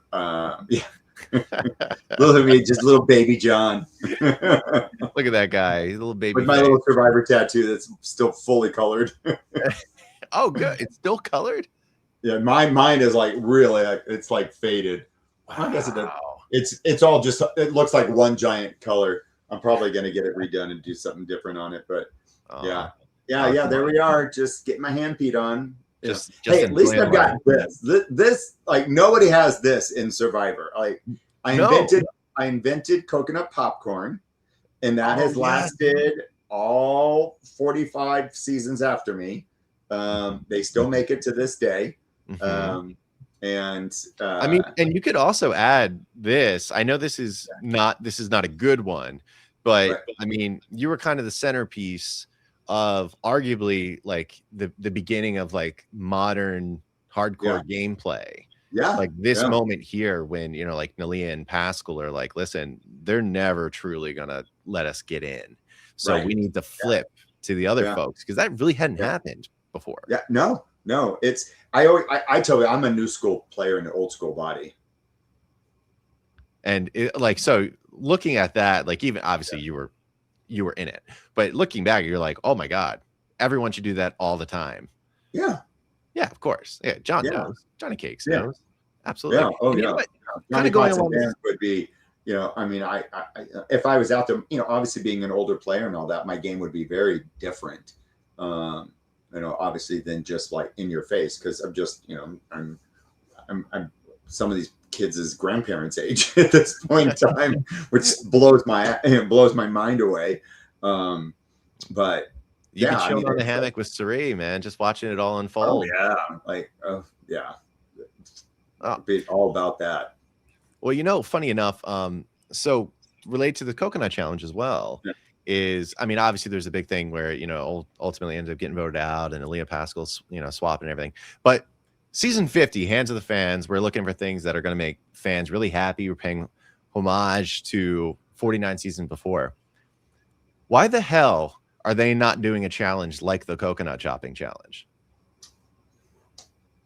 I mean, like, doesn't it make sense? You want to switch things up. You want gameplay, and maybe in the merge when they get a little deep, because that's the thing I'm looking for. Because I've seen some of the homages a little bit, you know, in some of the challenges, but like their coconut. I mean, how do you not bring back their coconut challenge? Absolutely, it is truly one of those before and after moments of, you know, a challenge that worked flawlessly to expose an alliance to unwary people. And if there's anybody that's going to fall for this, it's going to be Coach and Jonathan. So I'm like, oh my God. I mean, they're going to be like chop, chop, chop, right? And over the top, and, you know, the whole thing, and the mafia kiss and bet on black, and, you know, the whole thing that, you know, Sean and I going back and forth. But when that happened to us and I was sitting down, I was like, oh my God, you guys, please don't do what I think you're doing. But once you're out of the challenge, you can't like telegraph anything, like you can't communicate with them.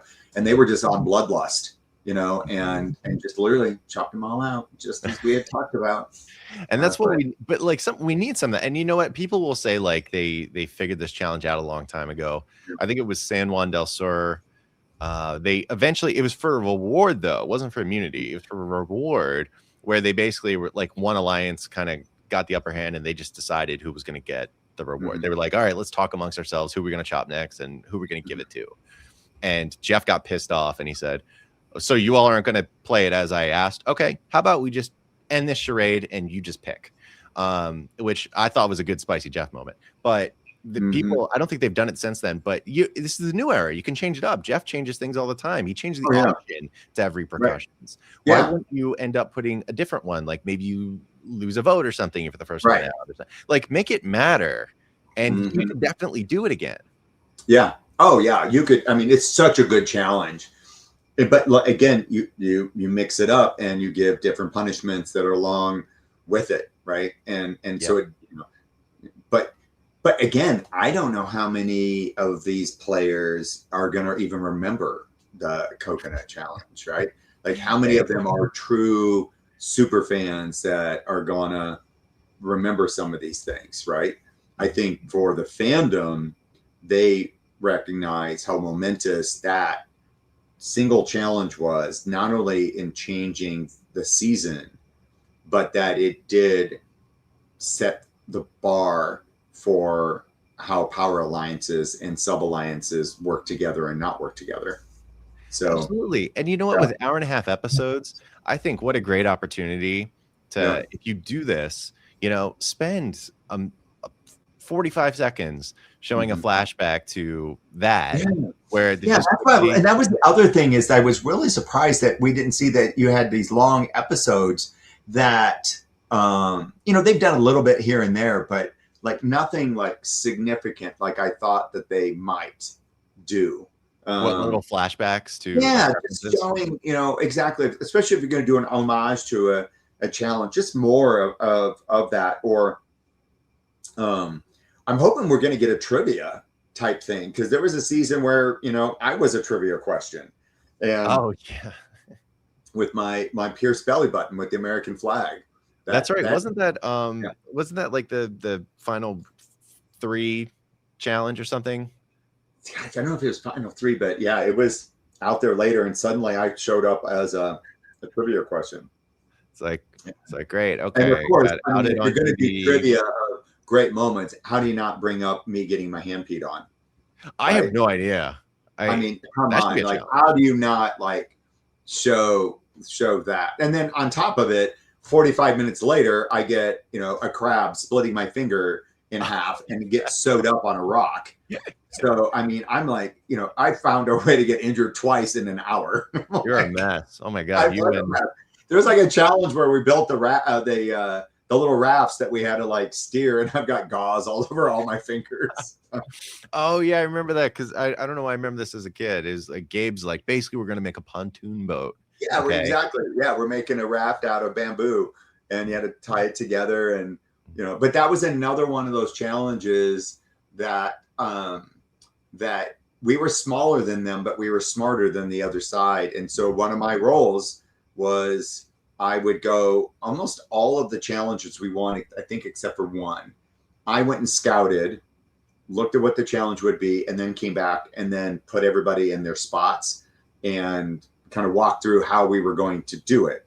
And what a leader.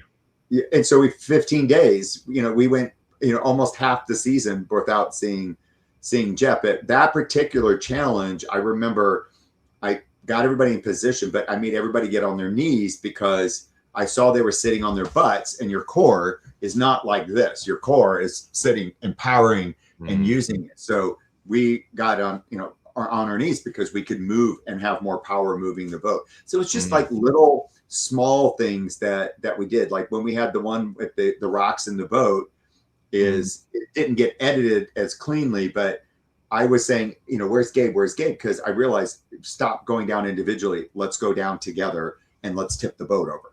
And so you might as well. I mean, the water is going to. So that's when Zoe, Gabriel, and myself all went down, and it was great because they were underwater with us filming, and they were, luckily I had a diver with the camera there, and it was like, oh, we weren't sure, and it was going to go over, and then the boat floated, and then of course they went down and did the same thing themselves. But it was just little things like that of how to get an advantage, and I think that that's part of my kind of Gemini ADD brain. I'm always kind of figuring things out in my head. And that is, I always say that I don't like to go from A through Z is not B, C, D. A through Z is like this. Like, that's awesome. And you're totally right. I love when challenges like end up being like doing the work harder, or work harder, not smarter. Well, work smarter, not harder. Right. Yeah. I gotta pick up on that myself. So like, for example, like as a gross, other than that, I remember season 10, Palau, Stephenie season, Tom Westman, because they did the schoolyard pick, and Oolong, the Blue Tribe, was clearly had all the beefy dudes. They were in great shape. They had Stephenie, it was great shape. And then you had the Brown Tribe that had like Willard and Karen Grodel and everything. And Janu, like, who's gonna? They weren't gonna do it. They won everything. Yeah, and all because they were just a better organization. Because they had people like John. Yeah, and Tom ran a tight ship, but he was one that was able to like pull that all the way through. And realistically, I don't think you've ever seen a Tom gameplay, in the same kind of way. I like Tom. Tom's a unique guy. And also Tom, I always like to point this out because still to this day, I'm a big Tom Westman fan. Yeah. He's the only guy that ever got Cirie out early. Yeah. He idled her out in the beginning of Heroes Villains because they just knew it's like, man, she's got to go. Yeah. So I always put that on his resume, but people I think that against him because they love Cirie. But real quick, I want to pivot because we should probably wrap up soon because unfortunately we've been going for a long time. I mean, I could talk forever personally, but still, the big one this season, obviously you've been watching. I've been critical myself of some of Jeff Probst's hosting traits these days. Certainly a little bit different from before. How would you compare old Jeff to the current one? How are you vibing with it, especially when we're seeing things like some Survivor raps going on, random accents being put on for challenges? What does it feel like to watch Jeffrey these days? You know, it's other than the few times that he's kind of been vulnerable, like legitimately, I like that version of the human side of that and connecting, with people. It's, like this week when Christian was blocking the camera, number one is the way he kind of talked to him. And then number two is they kept it in the edit. I'm like, what point, what was the point of why did that need to be in the edit? Like, to me, I'm like, no, just edit that out. Nobody needs to see that. There wasn't anything going on that great. But then I'm like, is there something you said that you thought was just so great that, that you had to have that? Or was it dressing, because at first I was like, what did he say to him? And I'm like, oh my God, is he just like mad at him because he was like blocking a camera? But I'm like, how did that make the final show, like the final episode? It kind of blew me away. It's a waste of time. I mean, you would think that's only left in there as an ego stroke. Yeah, it is. And that's why it's sort of kind of hard because, part of it is I've just been, and it's hard. I mean, it's an edited show and all of that, but you do watch these things and you kind of want to follow somebody's growth along the way, right? As they kind of, and I look at like my own father. He was a tennis coach for like 35 years, 37 years, something like that. And he was not a great coach in the sense of how he treated his players and what he meant to them. It was about winning. And, and then as he got older and entered his grandpa phase, he was an amazing coach and an amazing teacher and changed lives. And, I still to this day, people run into me, oh my God, your dad was my teacher, blah, blah, blah, blah. Or I played tennis for him and now I'm a tennis coach and, all that stuff. But I could see that kind of evolution, over the years and stuff. And so I've been kind of, watching Jeff's and I'm just like, I don't really see this, big evolution, overall of being like inspired, by him. But then there's the few moments where he's let his guard down. And I was then at that moment, then I'm like, oh, okay, there he is. Like, that's great. Like, because you should feel that in that particular moment. But, look, I don't know what it is to have the pressure of trying to keep a show going, for what, 20, 25, 26 years, I guess. And try to reinvent it and have the responsibility of hundreds, of cast or crew and production and, probably even more than that, but, on stateside and in Fiji and, all those kinds of things. But then there's been plenty of times, he's been at travel and, he's been funny, like just funny. And I've laughed out loud, and all of that, but I don't know what happened to this season. I feel like there were too many cooks in the kitchen, too many egos trying to grab the steering wheel of where this should go. And because it doesn't really feel coherent in a way that I would have thought it could have been. I thought if they were, with the way that they did it, there was talk of like a second chance version, get all new people just on their second time, and let season 50 be about the show and the gameplay, but instead they made it about personalities, and instead they didn't really pick the best personalities, I think, that people would have expected for a season 50. I have no idea how Jonathan ever made this season. Zero clue. I look back at his season, I'm like, tell me what he did on his season. He carried all the people out of the water. That's the right. big claim to fame. Oh my God. Right. Okay. Right. Exactly. So like Jeff loves it. Right. And I'm like, okay, fanboy.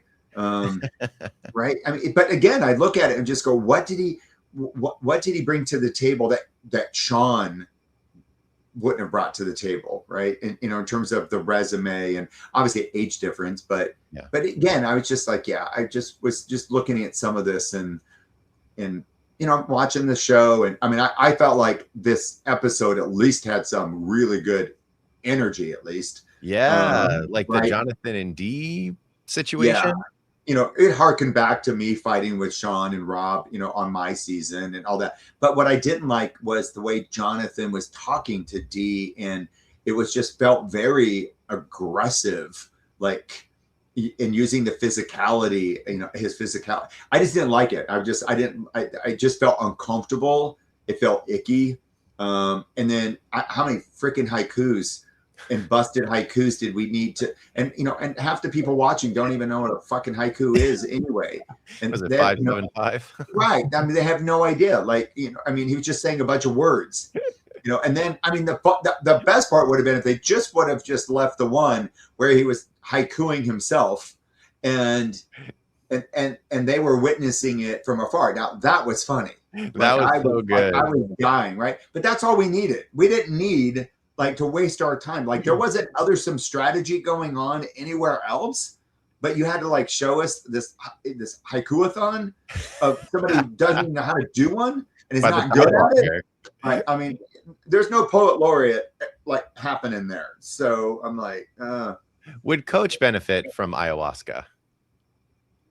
Yeah. Well. Well, okay. So on the scale of the people on season 50, is he more toward the bottom of the people that would probably benefit the most of that experience? I would love for him to just go through it, just because the ego death is fantastic. And I would just love to see what would that aftermath look like? I'm like, I want to know what kind of shit Aya is showing him. Like, you're going to say you're a dragon slayer? Oh, Aya's got something for you. I think Coach would leave the experience, come back and say, by the end, I was running it. Yeah, I am a head shaman now. Right. In their infinite wisdom, have made me head shaman. Yeah. No, that's brilliant. Thank you for that. Yeah. And last kind of quick question here, because I think probably the person that people look at as the front runner or the favorite, I guess, at least I would think so, is probably Christian Hibiki. And how are you feeling about Christian?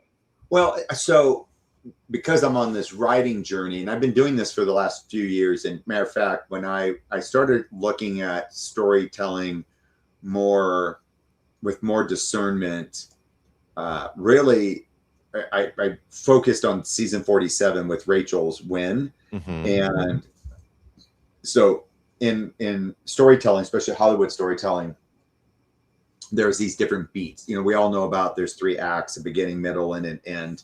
But then within those, you have these story beats. And so what I look at is who's the protagonist, because there's a protagonist here, and there are at least one antagonist, or series of them, but they may be dispatched at various times, right? Yeah. So I started looking at okay, and I actually talked about this at our watch party during one of our breaks, and so I say, right now, if you're trying to figure out winners edit and all of that, we're about halfway through the game now, and there are some patterns that in order for you to have a true Hollywood story, you have to hit these marks. They're always there. And so, you know, if you do, like, for example, if you use the moth story format, which is, you know, there's, you know, once upon a time, you know, life was going along as it was, and then there's an inciting event that occurs, and then there's these rising stakes and something that you have to overcome, or something you have to overcome on yourself, and then you have this penultimate moment where you overcome it, and then there's the way the world is now, sort of thing. And so in my mind, I'm looking at whose stories are arcing and closing, you know, along the way, because even within an episode, you sort of have the 3 acts. You'll have a little mini story within each one. And so, you know, for example, with, you know, Dee's situation, you know, it just, you saw all of the rising stakes of her being a chatterbox, her recognizing that she had done that. Then you have Aubry recognizing, you know, her fumble of saying, I forgot to play my idol, you know, and realizing not good gameplay. So you have these mirror images of each other, but one coach melting down at some point. Right. Yeah. And so anyway, so with Christian, you know, he was getting a lot of airtime at the very beginning. And so I was worried that he might be peaking too soon in terms of that. But then this, you know, this last couple episodes, he's sort of kind of gone quiet, you know, and, you know, in the confessionals and all of that. So I've been just sort of watching now, like, okay, we should really have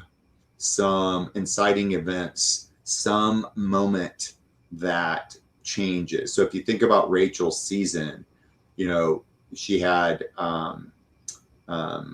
when she was at Tribal and she got the advantage where where she could just leave. I can't remember what they call it, where you can just safety without power. Safety without power, right?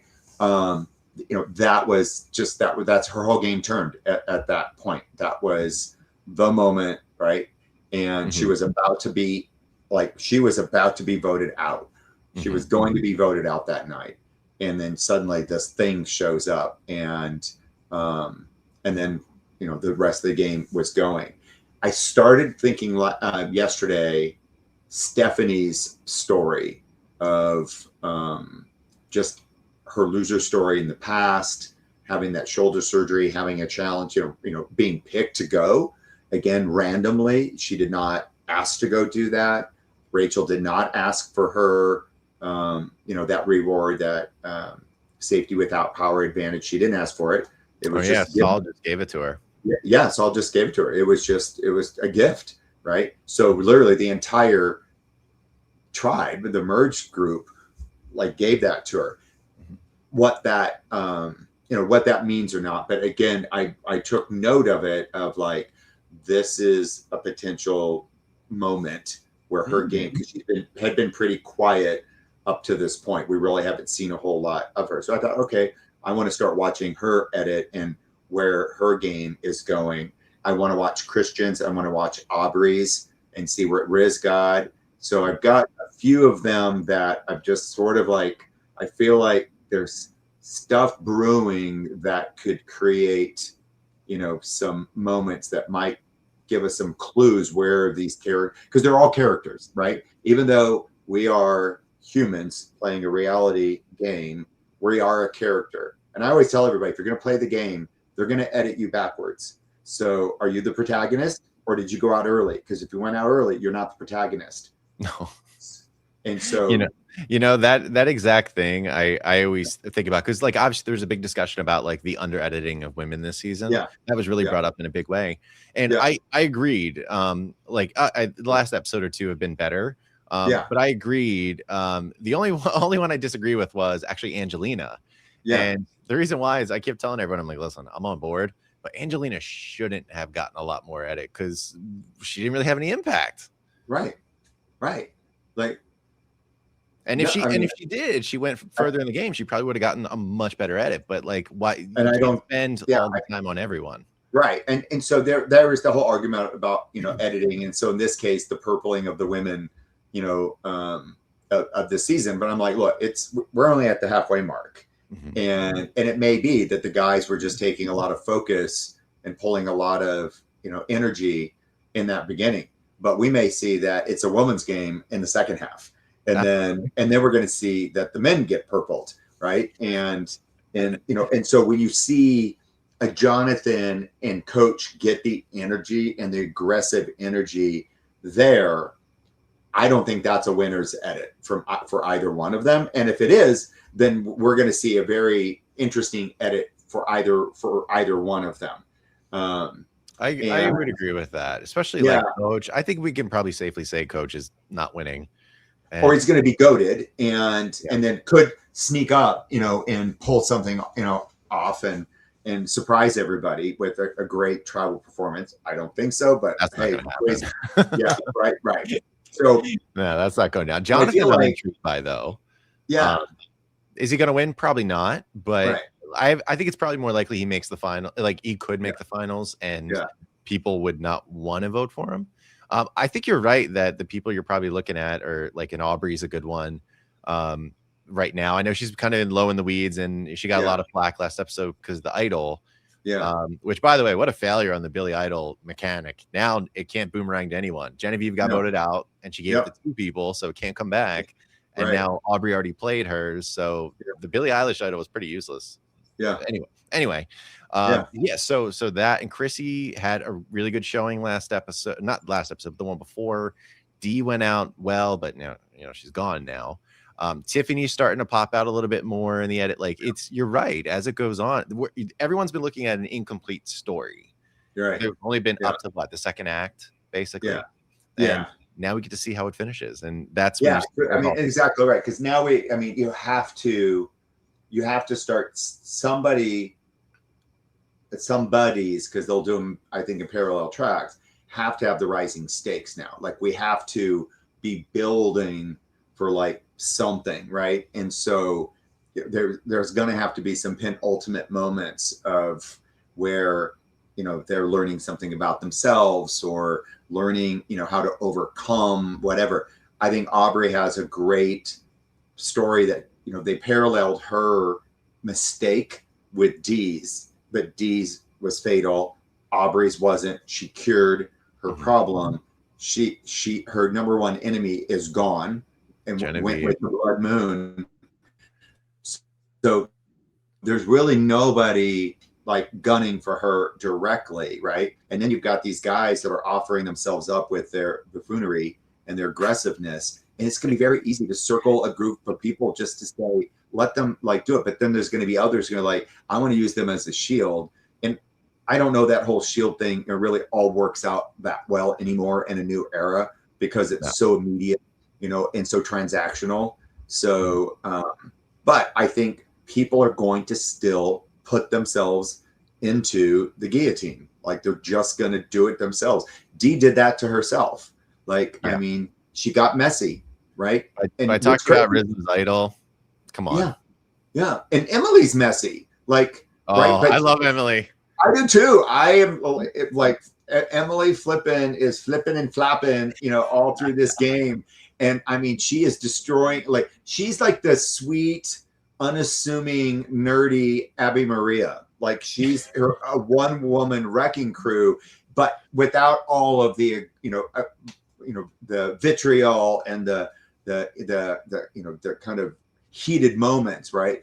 Hers is she's just running around, like if you want nobody to know nothing, don't tell Emily. Like, if you want everybody to know something, go tell Emily. Like, because Emily doesn't even know who she's told. Like, she can't even keep track of it. And then she's like, well, I did say that. Oh yeah, you're right.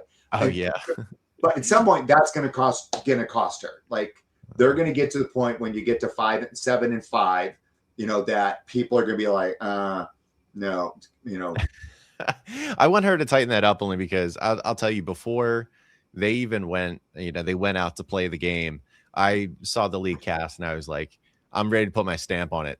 Emily Flippin's my winner pick. I feel so good about her ability to navigate because she's not going to be a top threat.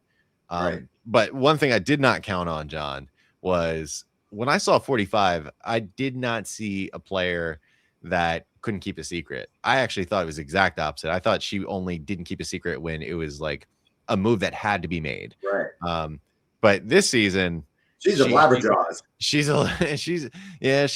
flapping her jaw a little bit more. But in her defense, whether it was intentional or not, she's mostly spilling other people's secrets, and they're not getting mad at her somehow. Yeah, right. That's saying right now it's not costing anything, and the people that she kind of exposed are gone.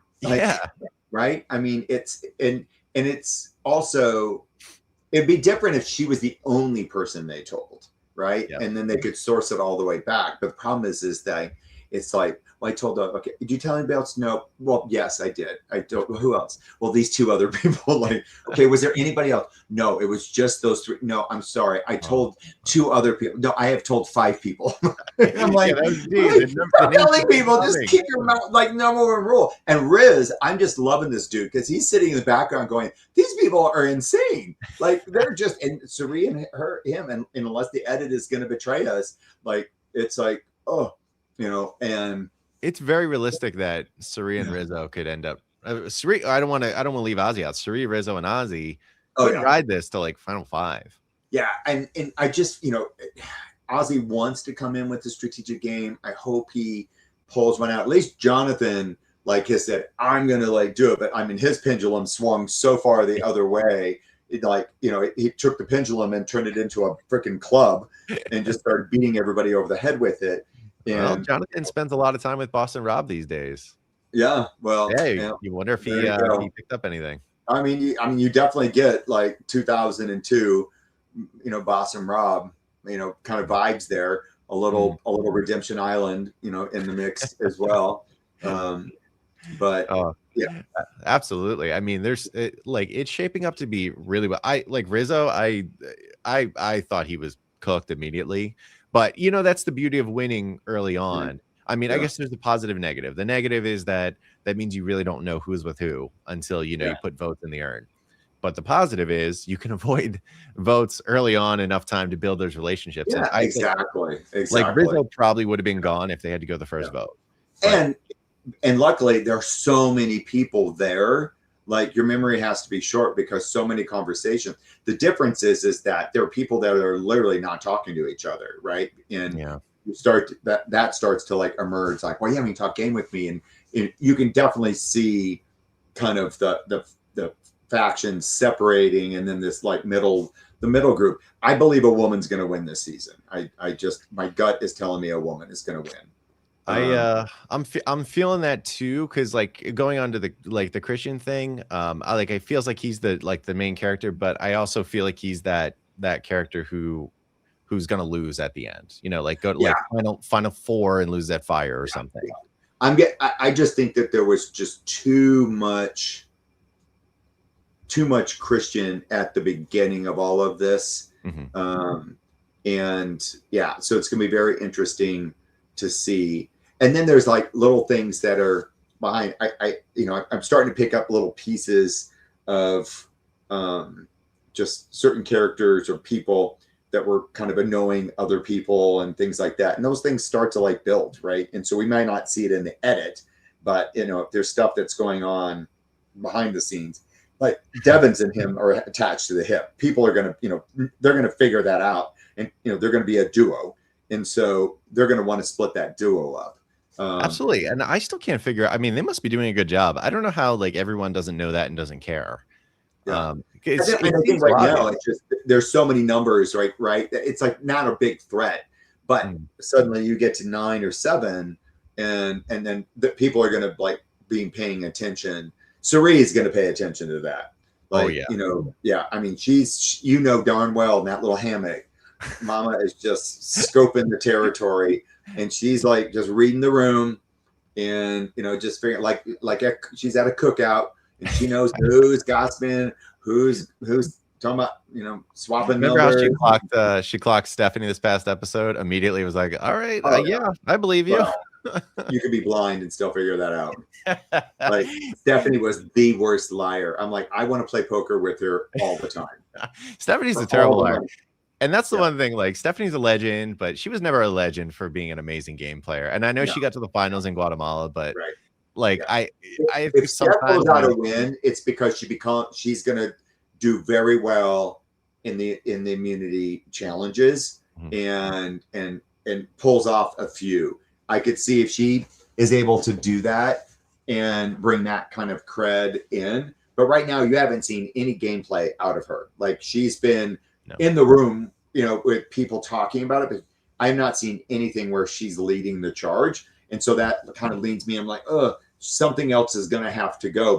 But same thing. But also think about, with her past history, it's,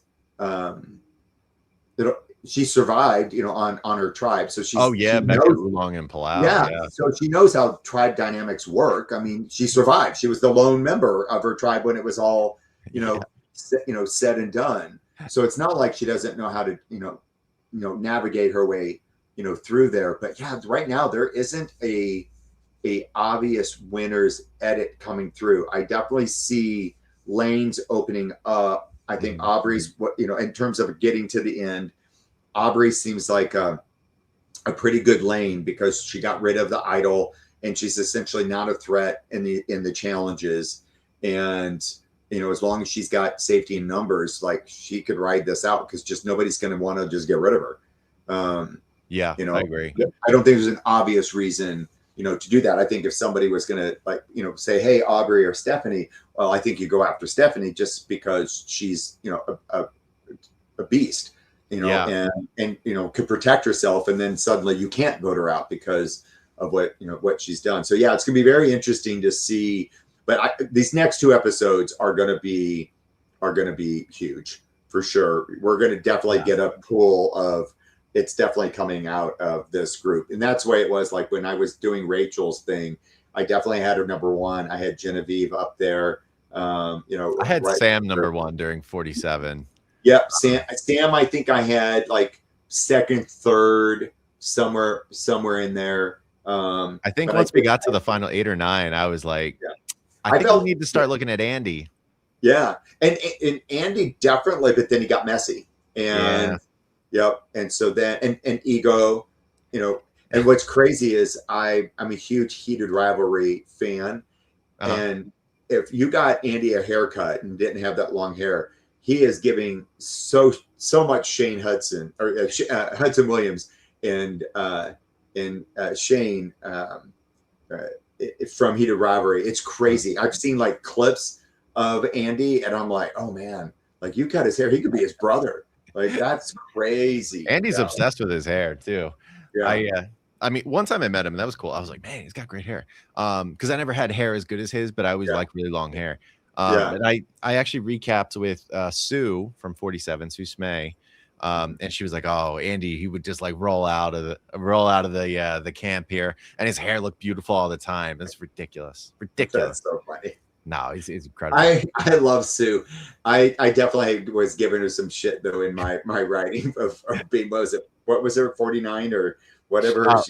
Whatever her age was. Right. I think she said she was 45. 45, whatever it was, and oh my god, we were dying, just dying. Like, it was just one of those things. Like, girl, it's like, what? Come on. And that's one of those, like, I look at it and I go like, all right, in the edit, they made it seem like it was kind of shocking or something. Right. Like, did anyone really like buy the 45 number? Right. Listen, I love Sue. Sue. Like when she had the paint on her hand and all over her leg. And I mean, she was just great. But also, like, but if she set her sights on you, I mean, she was like a dog on a bone. Like, I mean, you were dead to her. Like, dead to her. I mean, she was a force of nature. I've not met her in person. I want to, because I bet you she's just a hoot in person. Oh, I listen, I want to too. I've talked to her thankfully twice for 2 of these recaps, and she's really fun. Yeah. But like, so the last one we did, actually, the story is about Andy. It was because we recapped.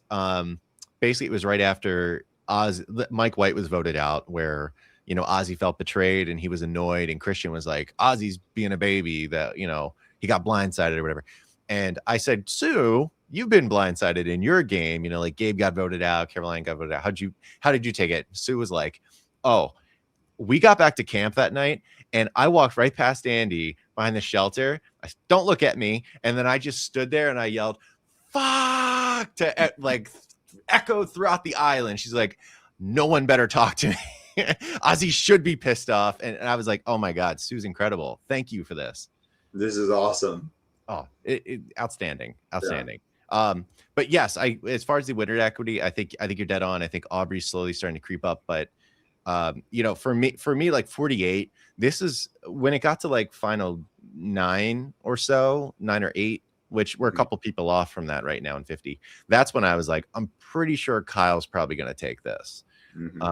Just the way it's kind of laid out. I know Joe's like the big bad guy with Eva and the twosome and everything, but I was like, I don't know if there's winner equity in the end. Once they get to the end, are they going to get votes? And that's how I felt about Andy, unfortunately, even though I thought he looked good, to possibly get to the finals. But with 50, I'm not sure yet. Like, I think Christian has winner equity. I just don't think he's going to make it to the finals. I mean, certainly, the editing and stuff. I mean, there's just a lot of energy that's there, but he's also a great narrator, and it just may be that he was just giving him better material, just overall. But I just thought, gosh, he's coming out of the block so heavy. That in a big way. Yeah, right. And I'm like, but how does he build from here? That's the whole point, is there has to be another story. If this goes the way that I think storytelling works, we have to see something else has to like happen. Well, one thing that we've been waiting on for a long time now is the Devens and Christian fake idol at Tribal Council. Yes. And it could be, he's in danger, and the person that is also, the other alternative, and they nudge him in that, direction. So we'll have to see, if anybody is. It would suck if it doesn't happen. I agree. And it's visible enough, but I'm wondering, is it with the lighting and everything, is it just sort of hard to see? I mean, we've had, Adam try to pry off an idol off the podium. You know what? I can't give him crap for that. Winners at war. Why not? I think it's awesome, because if he had been right, that legend, instantly. It would have been the greatest moment of our lives. Oh, yeah. Right. And I'm really shocked that, since then they haven't actually done it. Exactly. Right? I can't believe they haven't thrown it out there. Like Probst, I figured this would be right up his alley. And all they have to do is just wait a few years, and then they could slip it back in. Now people 100%. Would time, because think about how time flies. But I'm waiting to see. And then again, how does that affect gameplay, storylines, outcomes? Is it a one-off and goofy and it goes nowhere? Like so many of these, convoluted advantages that don't go anywhere. Really the Billie Eilish thing. And she hasn't said a single word about it on social media. So I'm like, thanks for the cross promotion, Bill. Yeah, right. Maybe she's just mad at CBS as well. But it's he didn't get brought out to Fiji to do a concert. Yeah. There you go. That Zac Brown stuff. Boy, how fun. I like Zac Brown, but now I would be down for that. I would be totally down for that. I mean, look, if I would have been out there and Zac was out there and I would have enjoyed it. It would have been one of those, once in a lifetime kind of things. I just don't know that we needed to see it to the degree we did. There's lots of things that happen on the island that never make an edit, never make an episode. So, it was like 15 minutes of Zac Brown, and it was just mostly a concert. Like the thing that got me was the confessional. Like he got confessionals. Right. That's crazy. Yeah. Like I thought it would have been cool if, they dabbed him up, they had some food with him. Maybe they even got in the ocean and did the spear fishing with him. With his bazooka. That would have been cool. But you're right. It was just too overexposed. Yeah, it was just, I mean, I don't know, with that many people on the season still, I would have liked to have more character development and an understanding of the relationships that were happening and stuff. So 100%. Yeah, we'll see. We'll see. And you know what? From here, I think we're probably going to wrap up. I think we've had such amazing conversation about, season 50, obviously going back to the Marquesas Islands from season 4, which is mind blowing again, as a big fan, which is really cool. And also your own personal journey, because I think you've revealed a lot of really awesome stuff about yourself. I mean, awesome and, you know, not so awesome, but really Sure. the important thing is where you were and where you are now. And I think it's really inspiring for probably a lot of other people. But for me, sitting here listening to it, I'm like, wow, I got so much more out of this conversation than I ever could have, you know? And thank you. yeah, I really didn't think that would be the case in that realm of my life. And I really appreciate that, John. That was totally unexpected. And you know, you kind of gave a piece of you in a way in this interview that I did not expect. So I really appreciate Thank that. you. I appreciate it. That's very nice. Yeah, when Sean and I were talking, he said something to me. He said, you know, it literally just said this a couple of days ago. He's like, you know, this new thing, this new journey, he goes, don't be surprised like how it affects people, because he said they're never going to see it coming. like this new incarnation of you. He's like, yeah, and then when they kind of see where it, you know, the journey and like all of that stuff. So thank you. That what you just said really just kind of is, mimics, you know, what he had said. So, and I'm still early in that journey, and I'm just exploring it, and I'm loving it. You know, to be at this age and still wanting to reinvent myself is cool, you know, and I would say that, you know, the takeaway is, you know, just be brave in your life. If there are things that you want to do, you know, when I lost my sister, I lost a huge piece of myself. And it was really at that time, you know, because I carried the same gene mutation that my sister and my mom, my other sister have. So we're at increased risk for other cancers and stuff. And so, you know, I was acutely aware that, you know, I don't know if that gene suddenly would betray me and something would pop up and how that would affect my life. And so that was that creative door. I was like, I didn't want to leave that door closed or, you know, undeveloped or unexplored. And so, and granted, you know, none of us, tomorrow's not promised to any of us, right? But at the same time, you know, just knowing that about this genetic thing sort of gave me a sense of urgency. So in August, I went to South Africa to help dehorn rhinos, and we tranquilized 16 rhinos and dehorn them to protect them from poachers. And then a couple months later, I find myself in Ecuador, and you know, I almost canceled both of those trips because I had work commitments and things that I needed to, you know, to do. And I'm so glad that I didn't cancel either one of those things. So, you know, I would just, you know, tell people, it's like, look, do that thing that's contrary, do that thing that you're afraid of. And one of the things I learned about this fear, it's just a paper wall. It literally is just paper. You just got to stick your hand through it and rip it open and step through and allow the vulnerability, step into it, embrace the fear. It's not going to kill you, you know, and go chase and do the things that are sitting in your heart or in your mind. Just don't wait for tomorrow. Just go do it. Go find a way to do it, you know. That's incredible. John knows, man. It's absolutely incredible. Thank you for those words, because yeah, I mean, obviously we're talking about Survivor, which was one, you know, big adventure, especially in the beginning, you know, the infancy of the game. It was sold, I think it was an experience and an adventure. And it's really refreshing to see, you know, you haven't played in a long time, that you haven't stopped the adventuring.